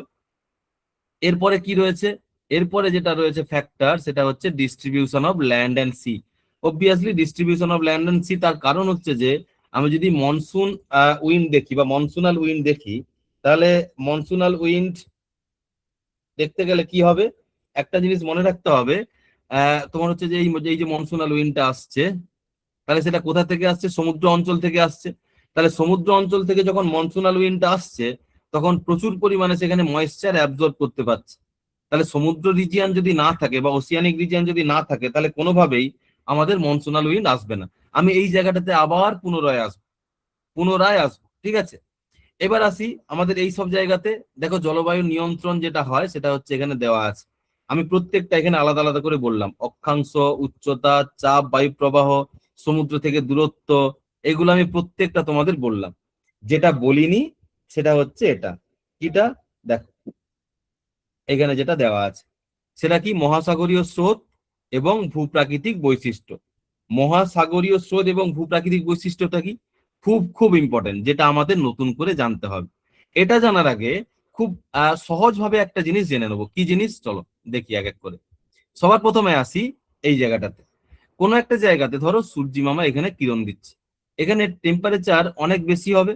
সূর্য যদি এখানে কিরণ দেয় তাহলে এখানে টেম্পারেচার বেশি হবে, তো টেম্পারেচার হাই হবে। তাহলে টেম্পারেচার যদি কোনোভাবে হাই হয় তাহলে কি হবে, এখানে বাতাসগুলো অনেক উষ্ণ হয়ে যাবে। বাতাস উষ্ণ হলে মনে রাখতে হবে, উষ্ণ বাতাস বা গরম বাতাস সবসময় হালকা হবে। হালকা হয়ে কোথায় উঠবে, ওপরের দিকে উঠবে। এবং যত উপরের দিকে উঠবে ওই বাতাসগুলো কি হবে, আরো ঠান্ডা হতে থাকবে। এবং যত ঠান্ডা হবে সে ভারী হতে থাকবে।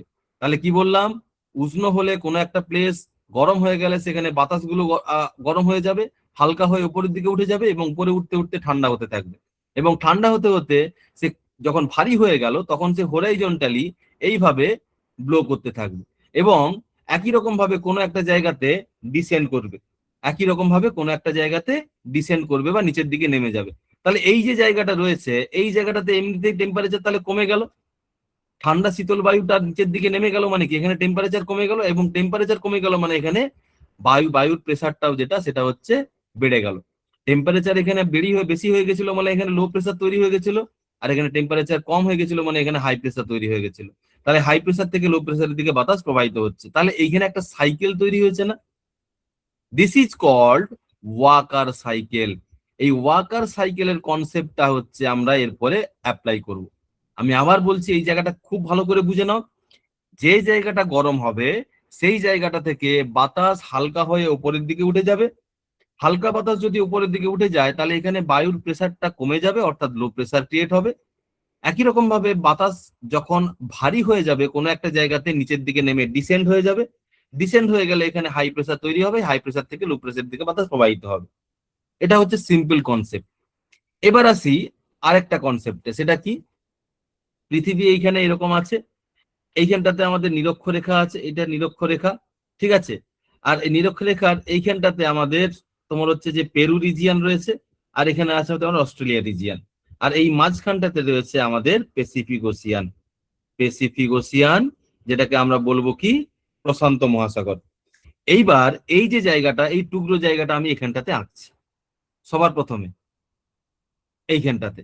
এটা হচ্ছে 0 ডিগ্রি, যেটাকে আমরা নিরক্ষরেখা বলছি, ঠিক আছে। এবার এই নিরক্ষরেখার এইখানটাতে রয়েছে কে, সাউথ আমেরিকা। এইখানটাতে আমরা সাউথ আমেরিকা, এখানটা অস্ট্রেলিয়া কনসিডার করি তাহলে সুবিধা হবে। এখানটাতে রয়েছে আমাদের অস্ট্রেলিয়া, আর এখানটাতে রয়েছে আমাদের সাউথ আমেরিকা।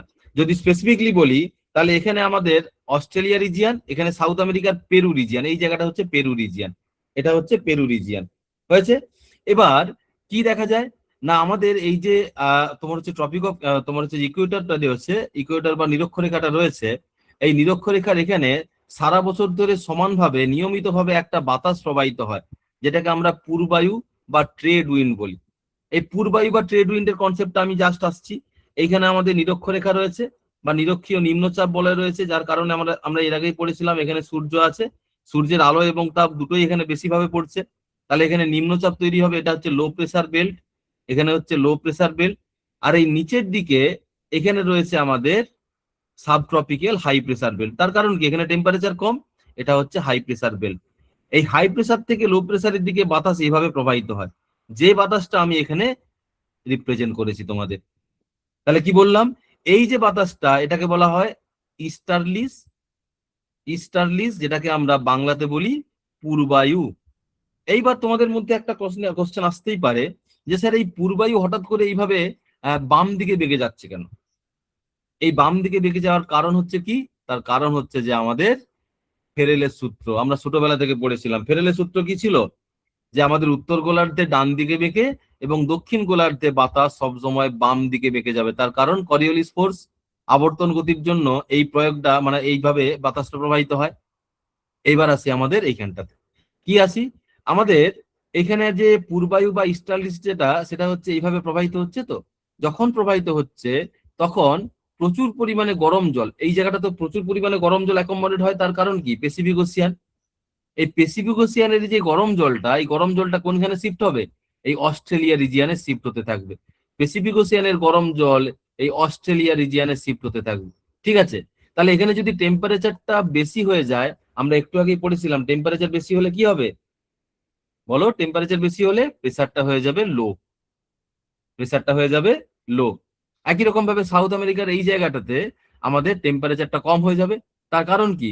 তার কারণ হচ্ছে যে এই নিচ থেকে প্রচুর মানে পরিমাণ তোমার হচ্ছে যে জল, প্যাসিফিক ওসিয়ানের জল, ঠান্ডা জল, সেটা উপরের দিকে উঠতে থাকবে।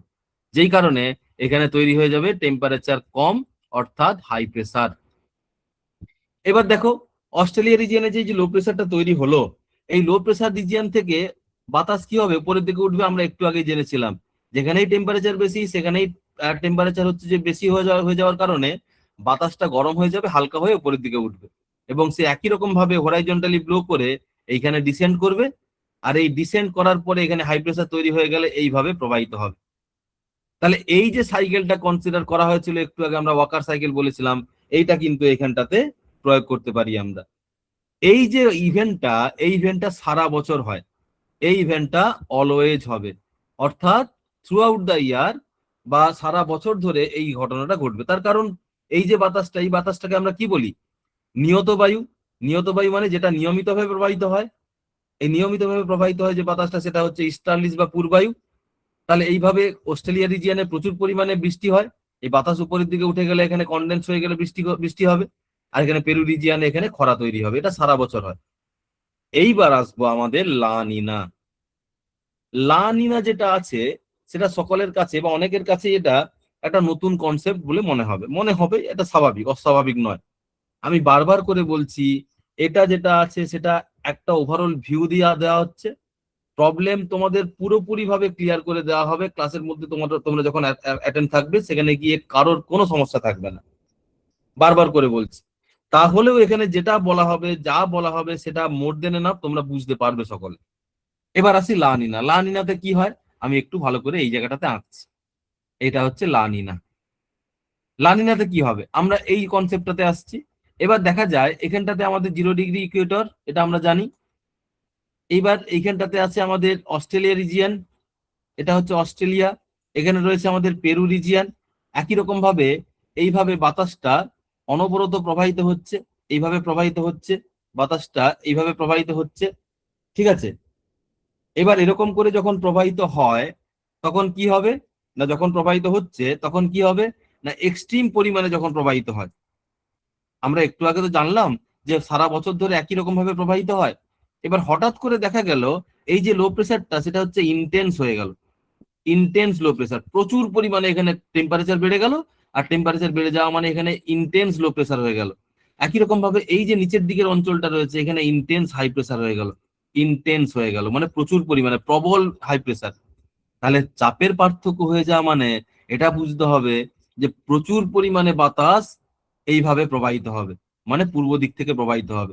তাহলে পূর্ব দিক থেকে যদি বাতাস এমন ভাবে প্রবাহিত হয়, তাহলে এই অস্ট্রেলিয়া রিজিয়নে কি হবে? প্রচুর পরিমাণে এখানে বাতাস অ্যাকোমোডেট হতে থাকবে, মানে এক্সট্রিম লো প্রেসার হয়ে যাবে।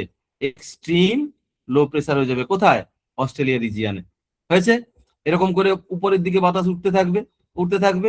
একই রকম ভাবে হরাইজন্টালি ব্লো করে এইভাবে ডিসেন্ড করতে থাকবে, সেটা আমরা সকলেই জানি। আর এইভাবে হরাইজন্টালি আমাদের প্রবাহিত হয়ে একটা সাইকেল কমপ্লিট করবে, এটা আমরা দেখেছি। তাহলে প্রচুর পরিমাণে যখন এখানে ইন্টেন্স লো প্রেসার হয়ে গেল, তাহলে এখানে কি হবে? অস্ট্রেলিয়া রিজিয়নে প্রচুর পরিমাণে প্রেসার তৈরি হবে, প্রচুর পরিমাণে প্রবল পরিমাণে তোমার হচ্ছে যে বৃষ্টিপাত হবে এখানে। এইবার এই লা নিনাতে ভারতের কি এসে গেল সেটা আমাদের জানতে হবে। লা নিনা কন্ডিশন তো হলো, ভারতের কি প্রবলেম হলো বা ভারতের এটাতে কি প্রভাব বিস্তার করলো ভারত? এইখানটাতে আছে আমরা ভারত, আমরা জানি এইখানটাতে এরকম করে ভারত রয়েছে। এই ভারতে মনসুনের সময় যখন মনসুন আসে তখন এখানটাতে হাই প্রেসার তৈরি হবে, ভারতের ইন্টেরিয়ারে লো প্রেসার তৈরি হয়। এই হাই প্রেসার থেকে লো প্রেসারের দিকে যখন বাতাস প্রবাহিত হয় সেটাকে আমরা মনসুনাল উইন্ড বলি বা মৌসুমী বায়ু বলি। এইবার দেখা যায় কি, এই যে লো প্রেসার থেকে বাতাসটা উপরের দিকে উঠছিল, সেই কিছুটা পরিমাণ বাতাস এইখানটাতে, অর্থাৎ এই যে হাই প্রেসার রিজিয়ান আছে এই হাই প্রেসার রিজিয়ানের দিকে শিফট করে গেল।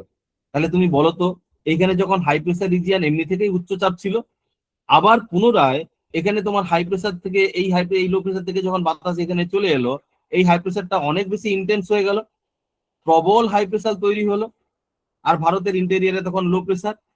তাহলে যে পরিমাণ বাতাস প্রবাহিত হচ্ছিল তার থেকে বেশি পরিমাণ বাতাস প্রবাহিত হবে, তার ফলে কি হবে, যে পরিমাণ বৃষ্টিপাত হচ্ছিল তার থেকে অনেক বেশি বৃষ্টিপাত হবে। তাহলে একটা সিম্পল কনসেপ্টে এলাম, সেটা কি না, লা নিনা কন্ডিশনে ভারতে বৃষ্টিপাত বেশি হবে, বৃষ্টিপাত বেশি হবে। কি বললাম, লা নিনা কন্ডিশনে ভারতে বৃষ্টিপাত বেশি হবে।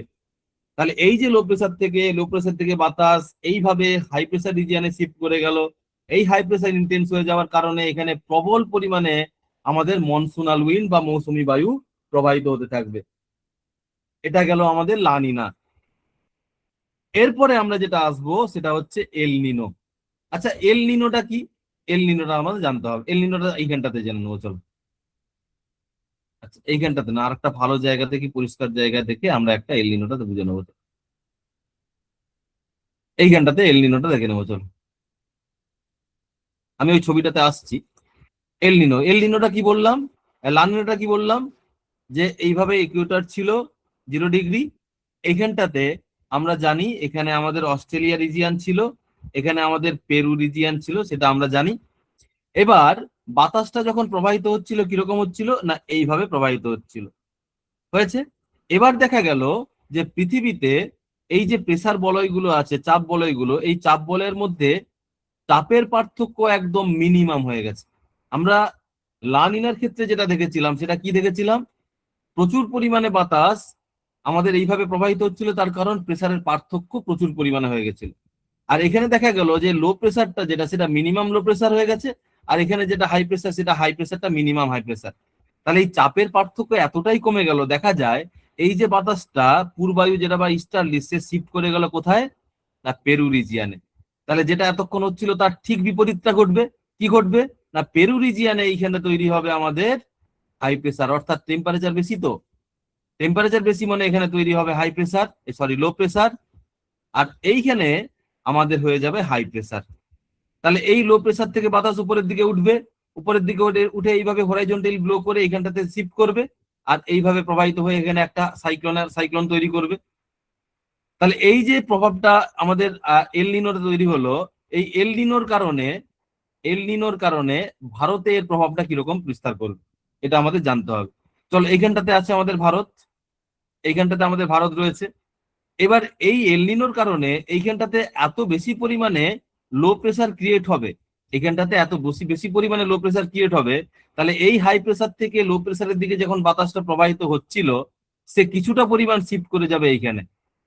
তাহলে যে পরিমাণ বাতাস প্রবাহিত হওয়ার কথা ছিল সেই পরিমাণ বাতাস প্রবাহিত হচ্ছে না, অর্থাৎ এখানটাতে কি হবে, ভারতের তখন কি হবে, এখানটাতে বৃষ্টিপাতের অভাব দেখা দেবে, বৃষ্টিপাত কম হবে। হয়েছে, এটা হচ্ছে বৃষ্টিপাত কম হবে। আমি জাস্ট একটু বলে দিই ব্যাপারটা। এল নিনোর প্রভাবে তাহলে যেখানে বৃষ্টিপাতটা কম হবে সেখানে লা নিনার প্রভাবে বৃষ্টিপাত বেশি হবে। তার কারণটা হচ্ছে এই। অনেকের কাছে এটা ক্লিয়ার হলো না, আবার অনেকের কাছে ক্লিয়ার হয়েছে। কিচ্ছু অসুবিধে নেই, কারোর কোনো সমস্যা হবে না। ক্লাসের মধ্যে এগুলো গিয়ে আরো আরো ভালো করে ডিটেলসে জানবো। এটা সত্যি খুব কঠিন জিনিস, জটিল জিনিস, পরবর্তীকালে একদম সুন্দর করে এটা বুঝে নেবো। এখানটাতে আমি আসি, এই যে জায়গাটা দেখো, এটা হচ্ছে লা নিনা। দেখো লা নিনাতে এখানটাতে আমাদের পেরু রিজিয়ান রয়েছে দেখো, আর এখানে দেখো আমাদের অস্ট্রেলিয়া রিজিয়ান রয়েছে। এই দেখো শিফট করছিল কোথায়, এইখানটাতে শিফট করছিল, এখানটাতে অ্যাকোমোডেট হয়ে গেছিল জলটা, গরম জলটা। এবার যেই না এখানে গরম জলটা শিফট হয়ে গেল, তাহলে একই রকম ভাবে ওয়াকার সাইকেল অনুযায়ী এখানটাতে আমাদের একটা সাইকেল তৈরি হয়েছিল, আর এইখানে ভারতে আমাদের বৃষ্টিপাতের পরিমাণ বেশি হয়েছিল। তার কারণ আমি একটু আগে বললাম, বৃষ্টিপাত বেশি হবে। একই রকম ভাবে এই দিকে শিফট করে যাচ্ছে আমাদের কোনখানে, আমাদের লা নিনা এই লিনো কন্ডিশনে এই দিকে শিফট করে গেল, মানে এখানটাতে আমাদের প্রবল পরিমাণে হাই প্রেসার তৈরি হবে, এখানে লো প্রেসার তৈরি হবে। তার কারণে ভারতে বৃষ্টিপাত বৃষ্টিপাত কম হবে। ঠিক আছে, এটা আমাদের জাস্ট মনে রাখতে হবে। তাহলে ইনফরমেশন রূপে এই দুটো ইনফরমেশন আমাদের মনে রাখতে হবে, একটাতে বৃষ্টিপাত বেশি হবে আর একটাতে বৃষ্টিপাত কম হবে। এরপরে আমরা ভারতের মনসুন যেটা, ভারতের মৌসুমী বায়ু যেটা, সেই মৌসুমী বায়ু তোমার হচ্ছে উৎপত্তিটা হচ্ছে কিভাবে।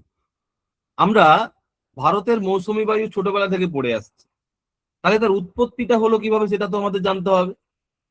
সবার প্রথমে মনে রাখতে হবে একটা জিনিস, যেটা আমরা এর আগেই ক্লিয়ার করে আসছি, সেটা কি, যেখানেই টেম্পারেচার বেশি হবে সেখানেই লো প্রেসার ক্রিয়েট হবে, যেখানেই টেম্পারেচার কম হবে সেখানে হাই প্রেসার ক্রিয়েট হবে। এই দুটো কনসেপ্টের উপরেই কিন্তু আমাদের পুরোপুরি সবকিছু আছে। কি ব্যাপারটা আছে জাস্ট আমি এখানটাতে বলে দিই। দুটো কনসেপ্ট আছে, একটাকে বলা হয় আমাদের ডাইনামিক কনসেপ্ট, আরেকটা যেটা সেটা হচ্ছে থার্মাল কনসেপ্ট। এটা হচ্ছে থার্মাল কনসেপ্ট। থার্মাল কনসেপ্টের ক্ষেত্রে আসি, সময়টা কখন, সময়টা হচ্ছে গ্রীষ্মকাল। ধরো গ্রীষ্মকাল, এখানটাতে গ্রীষ্মকাল সূর্য প্রখর ভাবে আলো দিচ্ছে কোন সময়, কোন জায়গাটাতে সূর্য প্রখর ভাবে আলো দিচ্ছে, একদম ভারতের ইন্টেরিয়ারে। কেন, তার কারণ আমাদের 21 জুন এই সময়টা হচ্ছে কর্কট সংক্রান্তি, যেখানে কর্কট ক্রান্তি রেখার উপর সূর্য লম্বভাবে কিরণ দেবে। তাহলে যদি কর্কট ক্রান্তি রেখার উপর সূর্য লম্বভাবে কিরণ দেয়, তাহলে ভারতের এইখানে টেম্পারেচার কি হবে, বেশি হবে না কম হবে? টেম্পারেচার বেশি হবে। তাহলে টেম্পারেচার যদি বেশি হয়, এখানে তৈরি হবে কি, প্রবল লো প্রেসার। আবার বলছি, ভারতের ইন্টেরিয়ারে কর্কট ক্রান্তি রেখা গেছে, আমরা জানি, একটু আগেই পড়েছিলাম। কর্কট ক্রান্তি রেখা যেটা, সেটা হচ্ছে পুরোপুরি ভাবে ভারতের মধ্যে দিয়ে গেছে। সামারের সময়, গ্রীষ্মকালে এই কর্কট ক্রান্তি রেখার উপরে সরাসরি লম্বভাবে কিরণ দেয় বলে ভারতের ইন্টেরিয়ারে তখন টেম্পারেচার বেশি, যেই কারণে আমাদের গ্রীষ্মকাল হয়। এই গ্রীষ্মকালের সময়ে ভারতের লো প্রেসার ক্রিয়েট হবে। এই লো প্রেসার ক্রিয়েট হওয়া মানে ভারতের নিচের দিকের পোর্শন, মানে যেখানে আমাদের মাদাগাস্কার রিজিয়ন, এখানটাতে একটা খুব গুরুত্বপূর্ণ আইল্যান্ড রয়েছে যেটাকে বলা হয় মাস্কারিন আইল্যান্ড। এই মাস্কারিন আইল্যান্ড রিজিয়নে এখানে হাই প্রেসার ক্রিয়েট হবে। এই যে হাই প্রেসার ক্রিয়েট হলো, এই হাই প্রেসার ক্রিয়েট হওয়ার কারণে কি হলো, এই হাই প্রেসার থেকে লো প্রেসারের দিকে বাতাস প্রবাহিত হচ্ছে। যখন প্রবাহিত হয় তখন অ্যাজ এ মনসুন বা মৌসুমী বায়ু আকারে প্রবাহিত হয়। হয়েছে? তাহলে থার্মাল কনসেপ্টটা জিনিসটা বোঝা গেছে। একই রকম ভাবে ডাইনামিক কনসেপ্টটাতে আসছি। ডাইনামিক কনসেপ্টটা কি না, আমি যদি দেখি পৃথিবীর একদম এইখানটাতে, একদম মাঝামাঝি বরাবর এখানটাতে একটা বেল্ট রয়েছে, সূক্ষ্ম বেল্ট রয়েছে। এই বেল্টটা কি, এই বেল্টটা হচ্ছে আইটিসিজেড। আইটিসিজেড কথার অর্থ কি, ইন্টারট্রপিক্যাল কনভার্জেন্স জোন। আমি একটু আগেই তোমাদের বলেছিলাম যে আইটিসিজেড বা ইন্টারট্রপিক্যাল কনভার্জেন্স জোন, এটা হচ্ছে একদম মাঝ বরাবর থাকে, এখানে যে এখানে সূর্য লম্বভাবে কিরণ দেবে। তাহলে এই আইটিসিজেড প্রচুর পরিমাণে উষ্ণ, এবং এখানে কোন রকম কোনো বায়ুর আলোড়ন হয় না বলে এটাকে বলা হয় ডোলড্রাম বা নিরক্ষীয় শান্ত বলয়। এটাই এই যে টার্মটা, এটা তোমরা ছোটবেলা থেকে পড়ে আসছো। এই যে নিরক্ষীয় শান্ত বলয়, এটা কি হয় না, ওপরের দিকে বা নিচের দিকে শিফট করতে থাকে। সাধারণত সামারের সময় বা গরমের সময় দেখা যায় এই যে আইটিসিজেড যেটা আছে সেটা ভারতের মাঝ বরাবর চলে আসে। ওর থাকার কথা ছিল, কোথায় ছিল থাকার কথা, একদম নিরক্ষীয় অঞ্চলে, এই ইকুয়েটর রিজিয়নে। সে চলে এলো কোথায়, একদম ভারতের মাঝামাঝি অঞ্চলে। তাহলে ভারতের মাঝামাঝি অঞ্চলে যদি চলে আসে, তাহলে এখানে কি হবে, টেম্পারেচারটা বেশি হবে। তাহলে একই কনসেপ্ট, টেম্পারেচার বেশি মানে লো প্রেসার, আর টেম্পারেচার কম মানে এইসব অঞ্চলে হাই প্রেসার। এই হাই প্রেসার থেকে লো প্রেসারের দিকে যখন বাতাস প্রবাহিত হচ্ছে, তখন মনসুনের আকারে প্রবাহিত হবে, যেই কারণে আমাদের মৌসুমী বায়ু তৈরি হয়। এবার এই মৌসুমী বায়ু তৈরি হলো মানে কি এখানে বৃষ্টিপাত ঘটে গেল, তা নয়। মৌসুমী বায়ু তৈরি হলো মানে এখানে প্রচুর পরিমাণে আরব সাগর বা বঙ্গোপসাগর থেকে জলীয় বাষ্প সংগ্রহ করে নিয়ে যাবে। এই যে আজকের দিনে বৃষ্টিটা হচ্ছে, এই বৃষ্টিটা এমনি এমনি তো প্রবাহিত হচ্ছে না, মানে বৃষ্টি তো হচ্ছে না। এই ময়েশ্চার বা এই বৃষ্টির প্রভাব, বৃষ্টিপাত হওয়ার জন্য যে ময়েশ্চার বা জলীয় বাষ্প, সেটা কোথা থেকে আসছে, ওই আরাবিয়ান সি বা ওই বে অফ বেঙ্গল থেকে। বে অফ বেঙ্গল থেকে প্রচুর পরিমাণে মনসুনাল উইন্ড বা ময়েশ্চার অ্যাবজর্ব করে নিয়ে আসে, এবং অ্যাবজর্ব করে নিয়ে এসে উপরের দিকে উঠে ঠান্ডা হয়ে বৃষ্টিপাত আকারে নিচের দিকে পড়ে। তা নাহলে তো শীতকালেও বাতাস প্রবাহিত হয়। শীতকালে যে বাতাসটা প্রবাহিত হয় তার কারণে কি বৃষ্টিপাত হয় না? কেন হয় না? তার কারণ স্থলভাগ দিয়ে প্রবাহিত হয় বলে এখানে মিনিমাম বৃষ্টিপাত হবে। যেই কারণে বৃষ্টিপাতের সময় আমরা দেখেছি কি, বৃষ্টিপাতের সময়ে আমাদের তোমার হচ্ছে যে শীতকালের সময়ে মূলত বাতাস শুষ্ক হবে। শীতকালের সময়ে বাতাস শুষ্ক হবে, অর্থাৎ সেখানে কোনো রকম কোনো জলীয় বাষ্প থাকে না। হয়েছে? তাহলে আমাদের মনসুন তৈরি হলো কিভাবে, সেটা আমাদের কনসেপ্টটা ক্লিয়ার হয়ে গেল। হয়েছে? আমরা কি কি পড়লাম তাহলে? আমরা পড়লাম আমাদের ইন্ডিয়ান মনসুনে বা ভারতের ক্লাইমেটের উপরে কোন কোন এফেক্ট গুলো বা কোন কোন প্যারামিটার গুলো কাজ করে সেটা পড়লাম। ভারতের জলবায়ুতে তোমার হচ্ছে যে মৌসুমী বায়ু কিভাবে তোমার হচ্ছে তৈরি হয় সেটা পড়লাম। তাছাড়াও এখানে নতুন কয়েকটা কনসেপ্ট পড়লাম, একটা হচ্ছে যে এলনিনো আর একটা হচ্ছে লানিনা। এরকম আরো কনসেপ্ট আছে, সেগুলো পরের দিকে জানবো। এরপরে যেটা জানবো, আমাদের এই যে মনসুনটা তৈরি হলো, এই মনসুনটার বেশ কয়েকটা ব্রাঞ্চ আছে। কোন কোন ব্রাঞ্চ? একটা হচ্ছে অ্যারাবিয়ান সি ব্রাঞ্চ, আর একটা হচ্ছে বে অফ বেঙ্গল ব্রাঞ্চ। জিনিসটা কিচ্ছু না, আমি জাস্ট তোমাদের বলে দিচ্ছি, জিনিসটা কিচ্ছু না। অ্যারাবিয়ান সি ব্রাঞ্চ মানে আরব সাগর থেকে যে ব্রাঞ্চটা যাচ্ছে সেটাকেই আমরা অ্যারাবিয়ান সি ব্রাঞ্চ বলি, এবং এই ব্রাঞ্চের কারণে 65% বৃষ্টিপাত হবে। এই যে ব্রাঞ্চটা আছে, এই ব্রাঞ্চের কারণে 65% বৃষ্টিপাত হবে। আমাদের এই যে মনসুনটা নিয়ে আলোচনা করছি, এই মনসুনটা কোন মনসুন, কোথা থেকে প্রবাহিত হচ্ছে? এটা হচ্ছে সাউথ ওয়েস্ট পোর্শন বা দক্ষিণ পশ্চিম দিক থেকে। তাহলে দক্ষিণ পশ্চিম দিক থেকে প্রবাহিত হয় বলে এই অঞ্চলটা হচ্ছে দক্ষিণ পশ্চিম মৌসুমী বায়ু। তাহলে দক্ষিণ পশ্চিম দিক থেকে প্রবাহিত হয় বলে এই অঞ্চলটা বা এই মনসুনাল উইন্ড যেটা, সেটা হচ্ছে দক্ষিণ পশ্চিম মৌসুমী বায়ু। তাহলে দক্ষিণ পশ্চিম মৌসুমী বায়ু সরাসরি কোথা থেকে? অ্যারাবিয়ান সি থেকে এবং বে অফ বেঙ্গল থেকে প্রবাহিত হচ্ছে। যেটা অ্যারাবিয়ান সি থেকে প্রবাহিত হচ্ছে সেটা অ্যারাবিয়ান সি ব্রাঞ্চ, এবং যেটা বে অফ বেঙ্গল থেকে প্রবাহিত হচ্ছে সেটা বে অফ বেঙ্গল ব্রাঞ্চ। হয়েছে? এবার এই বাতাসটা এলো, বাতাসটা এখানে ওয়েস্টার্ন ঘাট বা পশ্চিম ঘাট পর্বতমালাতে এখানে ধাক্কা লাগলো, তাই তো? এখানে পশ্চিম ঘাট পর্বতমালা আছে। এই পশ্চিম ঘাট পর্বতমালাতে যদি ধাক্কা লাগে, তাহলে এই ধাক্কা লাগার সাথে সাথে এই পাহাড়ের ঢাল বরাবর সে উপরের দিকে উঠবে। উপরের দিকে উঠলো, উপরের দিকে উঠতে উঠতে কি করবে? বাতাসটা কনডেন্সড হয়ে যাবে, মানে ঘনীভূত হয়ে যাবে। ঘনীভূত হলে তবেই বৃষ্টিপাত আকারে নেমে আসবে, তবেই বৃষ্টিপাত আকারে নেমে আসবে। খুব প্র্যাকটিক্যাল একটা এক্সাম্পল দিচ্ছি তোমাদের। আমাদের এখানে গারোখাসি জয়ন্তীয়া পাহাড় আছে, তোমরা জানো গারোখাসি জয়ন্তীয়া পাহাড়ে প্রচুর পরিমাণে বৃষ্টিপাত হয়। প্রচুর পরিমাণে বৃষ্টিপাত হয়, তার কারণ কি? তার কারণ হচ্ছে যে এখানে গারোখাসি এবং জয়ন্তীয়া পাহাড় আছে। আচ্ছা, বে অফ বেঙ্গল রিজিয়নের যে ব্রাঞ্চটা, সেটা তো এই বাংলাদেশের উপর দিয়ে যাচ্ছে।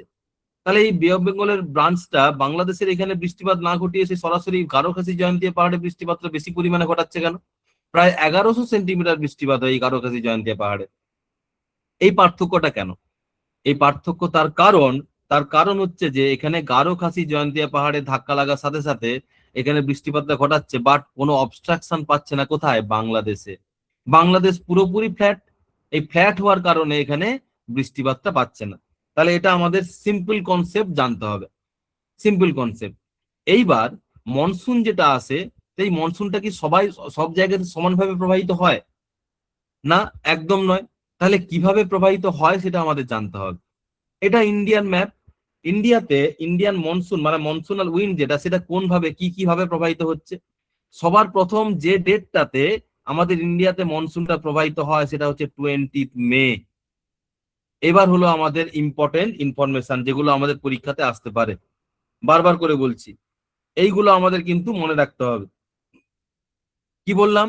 20 মে বা 20 মে সবার প্রথম আন্দামান নিকোবর দ্বীপপুঞ্জের উপর দিয়ে আমাদের মনসুনাল উইন্ড প্রবাহিত হচ্ছে। তাহলে পরীক্ষাতে যদি আসে যে কোন জায়গাতে, ভারতের কোন জায়গাতে সবার প্রথম মনসুনাল উইন্ড আসে, তখন বলতে হবে আন্দামান নিকোবর দ্বীপপুঞ্জ, এবং কোথায়? 20 মে। এরপরে চলে আসি শ্রীলঙ্কা। শ্রীলঙ্কা যদিও আমাদের ভারতের অংশ নয়, যেহেতু প্রতিবেশী পাড়া প্রতিবেশীতে থাকে, তাদেরটা জেনে রাখতে হবে। এটা কবে? না 25 মে। তাহলে এর পরের যে ডেটটা সেটা হচ্ছে 25 মে, যেখানে শ্রীলঙ্কাতে বৃষ্টিপাত হচ্ছে। এরপরে আসি আমাদের 1 জুন, জুন মাসের প্রথম তারিখ। এই জুন মাসের প্রথম তারিখে দেখো কোন কোন জায়গার মধ্যে প্রবাহিত হচ্ছে? কেরালা, তামিলনাড়ু, সাউথার্ন অন্ধ্রপ্রদেশ হয়ে চলে গেল দেখো মেঘালয়। তাহলে মেঘালয়ের মৌসিনরাম, যেখানে প্রচুর পরিমাণে বৃষ্টিপাত হয়, সেটা কত তারিখে হচ্ছে? সবার প্রথম মনসুন এখানে পাচ্ছে কত কত তারিখে? 1 জুন বা জুন মাসের প্রথম তারিখে। এখান থেকে প্রশ্ন আসতে পারে যে ভারতের কোন রাজ্যে সবার প্রথম মনসুনাল উইন্ড প্রবাহিত হয়? তাহলে এক কথাতে আমরা অ্যান্সার করবো যেটা, সেটা হচ্ছে 1 জুন, জুন মাসের 1 তারিখ। কোন রাজ্যে? সেটা হচ্ছে কেরালা। যদি কিছুই না দেওয়া থাকে তখন আন্দামান নিকোবর। তার কারণ একটাই, কারণ কি, আন্দামান নিকোবর কেন্দ্রশাসিত অঞ্চল বা ইউনিয়ন টেরিটরি, আর কেরালা হচ্ছে রাজ্য। যদি কিছু না দেওয়া থাকে দেন আন্দামান নিকোবর, যদি রাজ্য উল্লেখ করে দেওয়া থাকে তাহলে কেরালা। কোন তারিখে মেঘালয়ের মৌসিনরামে বৃষ্টিপাত হচ্ছে? সেটাও হচ্ছে 1 জুন। আসি এরপরে 5 জুন, জুন মাসের 5 তারিখ। এই জুন মাসের 5 তারিখে কোন কোন জায়গার উপর দিয়ে যাচ্ছে দেখো, কর্ণাটক, অন্ধ্রপ্রদেশ, দেন রয়ে গেছে আমাদের এখানে ওড়িশা, তারপরে হয়ে একদম এই স্ট্রিমটা এরকম করে গিয়ে একদম নর্থ বেঙ্গলে প্রবেশ করবে। এটা হচ্ছে 5 জুন। এই 5 জুন তারিখে তাহলে পশ্চিমবঙ্গে, ভারতের পশ্চিমবঙ্গে আমাদের বৃষ্টিপাত পাচ্ছে। তাহলে কোন কোন জায়গা? কর্ণাটক, অন্ধ্রপ্রদেশ, ওড়িশা, দেন বাংলাদেশ হয়ে একদম নর্দার্ন বেঙ্গল। তাহলে পশ্চিমবঙ্গে সবার প্রথম বৃষ্টিপাত পাচ্ছে 5ই জুন। দেন যে তারিখটা আসছে সেটা হচ্ছে 10 জুন। 10 জুন তারিখে দেখো মহারাষ্ট্র, ছত্তিশগড়, ওড়িশার কিছুটা অংশ, সাউদার্ন বেঙ্গল অর্থাৎ আমরা যে অঞ্চলে থাকি, দক্ষিণবঙ্গে যে অঞ্চলগুলো আছে সেখানে আমাদের বৃষ্টিপাত পাচ্ছে কত না 10 জুন তারিখে, এবং সেটা হয়ে গিয়ে সরাসরি বিহার, ঝাড়খণ্ড হয়ে এরকম করে প্রবাহিত হচ্ছে। হয়েছে? তাহলে এই যে 10 জুন তারিখটাতে, এই 10 জুন তারিখটাতে হচ্ছে আমাদের মনসুনাল উইন্ড পুরোপুরি ভাবে পেয়ে যাচ্ছে। দেন আসবো কবে? 15 জুন, গুজরাট, মধ্যপ্রদেশ, উত্তরপ্রদেশ হয়ে একদম সরাসরি হিমালয় রিজিয়নে চলে যাচ্ছে। তারপরে রয়েছে দেখো 1 জুলাই, রাজস্থান, পাঞ্জাব, হরিয়ানা, হিমাচল প্রদেশ হয়ে উত্তরের দিকে চলে যাচ্ছে। And finally the 15 July. তাহলে পরীক্ষাতে যদি কোশ্চেন আসে যে কত তারিখে ভারতে সর্বত্র বৃষ্টিপাত পেয়ে যাচ্ছে, কত তারিখে ভারতে সর্বত্র বৃষ্টিপাত পেয়ে যাচ্ছে, তাহলে এক কথাতে অ্যান্সার করবো সেটা হচ্ছে 15 July. Very very important information, সেটা হচ্ছে এটা। 15 জুলাই তারিখে ভারতে সর্বত্র বৃষ্টিপাত পেয়ে যাচ্ছে। এবার একটা কোশ্চেন আছে, তাহলে একইভাবে কি সব জায়গাতে বৃষ্টিপাত হচ্ছে? তা না। আমি যদি দেখি তাহলে এখানে সরাসরি সাউথ ওয়েস্ট মনসুন এখানে প্রবাহিত হলো, হয়ে এখানে ওয়েস্টার্ন ঘাট বা পশ্চিম ঘাট পর্বতমালা এখানে প্রবাহিত হয়েছে, তো এক্সপ্লেন করেছে। এই পশ্চিম ঘাট পর্বতমালাতে ধাক্কা লাগার সাথে সাথে এখানে শৈলক্ষেপ বৃষ্টিপাত হবে, যেটাকে আমরা কি বলি অরোগ্রাফিক রেনফল। এই অরোগ্রাফিক রেনফল এখানে হলো। এবার এখানে যেহেতু বৃষ্টিপাতটা ঘটালো, তাহলে প্রচুর পরিমাণ ময়েশ্চার এখানে ব্যবহার হয়ে গেল। এরপরে যত ভারতের ইন্টেরিয়ারের দিকে প্রবাহিত হচ্ছে, যত ভারতের ইন্টেরিয়ারের দিকে প্রবাহিত হচ্ছে, তখন কি হবে? তাতে ময়েশ্চারের অভাব দেখা দেবে। ময়েশ্চারের অভাব মানে সেখানে তোমার হচ্ছে যে জলীয় বাষ্পের অভাব দেখা দেবে। জলীয় বাষ্পের অভাব দেখা দিলে ভারতের ইন্টেরিয়ারে সেখানে বৃষ্টিপাত কম হবে। তাহলে যত কোস্টাল রিজিয়ন দেখবো বা যেখানে আমাদের ওয়েস্টার্ন ঘাট রিজিয়ন দেখবো সেখানে বৃষ্টিপাত বেশি হবে, বাট ভারতের ভিতরের দিকে গেলে সেখানে বৃষ্টিপাত কমতে থাকবে, just due to lack of moisture. Due to lack of moisture, বারবার করে বলছে, এইটুকু মনে রাখতে হবে। এইবার আসি এখানে আর একটা কনসেপ্ট, ছোটবেলাতে পড়ে আসছি যে আমাদের থর মরুভূমি তৈরি হওয়ার কারণ কি, ছোটবেলা থেকে পড়ে আসছি। তাহলে থর মরুভূমি তৈরি হওয়ার কারণ কি? তার কারণ দেখলাম কি না, আমাদের এই যত ভিতরের দিকে প্রবেশ করছে সেখানে বৃষ্টিপাতের অভাব দেখা দিচ্ছে, সেই কারণে পশ্চিম দিকে এখানে বৃষ্টিপাতের অভাব থাকছেই। আরো একটা কনসেপ্ট এখানে আসতে হবে, সেটা কি না, এখানে তোমার হচ্ছে যে প্রশ্ন আসতেই পারে, স্যার এখানে তো আমাদের এই যে অ্যারাবিয়ান সি ব্রাঞ্চ আছে, এই অ্যারাবিয়ান সি ব্রাঞ্চের এই যে ফ্লোটা আছে, এই ফ্লোটা তো সরাসরি এখানে গিয়ে বৃষ্টিপাত ঘটাতে পারে, পারে তো, অবভিয়াসলি পারে। তাহলে যদি পারে তাহলে এখানে কেন বৃষ্টিপাত ঘটাচ্ছে না? প্রশ্ন আসতেই পারে কেন ঘটাচ্ছে না। তার কারণ হচ্ছে যে এখানে কোনো অবস্ট্রাকশন নেই। তাহলে অবস্ট্রাকশন নেই যখন বলবো, তখন সঙ্গে সঙ্গে তোমরা কোশ্চেন করবে কেন স্যার, এখানে তো আমাদের আরাবল্লী পর্বত আছে, এইরকম করে আরাবল্লী পর্বত আছে, তারা আরাবল্লী পর্বতে তো অবস্ট্রাকশন লেগে এখানে বৃষ্টিপাত ঘটাতে পারতো, কেন ঘটায়নি? তার কারণ হচ্ছে যে এই যে স্ট্রিমটা গেছে অ্যারাবিয়ান সি ব্রাঞ্চের, এই স্ট্রিমটা হচ্ছে সরাসরি কি গেছে না সমান্তরালে গেছে, প্যারালালি গেছে। প্রচুর পরিমাণে আমাদের হচ্ছে যে ময়েশ্চার অ্যাবজর্ব করলেও এখানে প্যারালালি বা সমান্তরালে প্রবাহিত হওয়ার কারণে এখানে বৃষ্টিপাতের পরিমাণ একদম মিনিমাম হবে, যে কারণে এখানে মরুভূমি তৈরি হয়েছে। ভেরি ভেরি সিম্পল কনসেপ্ট, এটা আমাদের মনে রাখতে হবে। হয়েছে? এরপরে যেটা আসবো সেটা হচ্ছে কি প্রত্যাবর্তনকারী মৌসুমী বায়ু।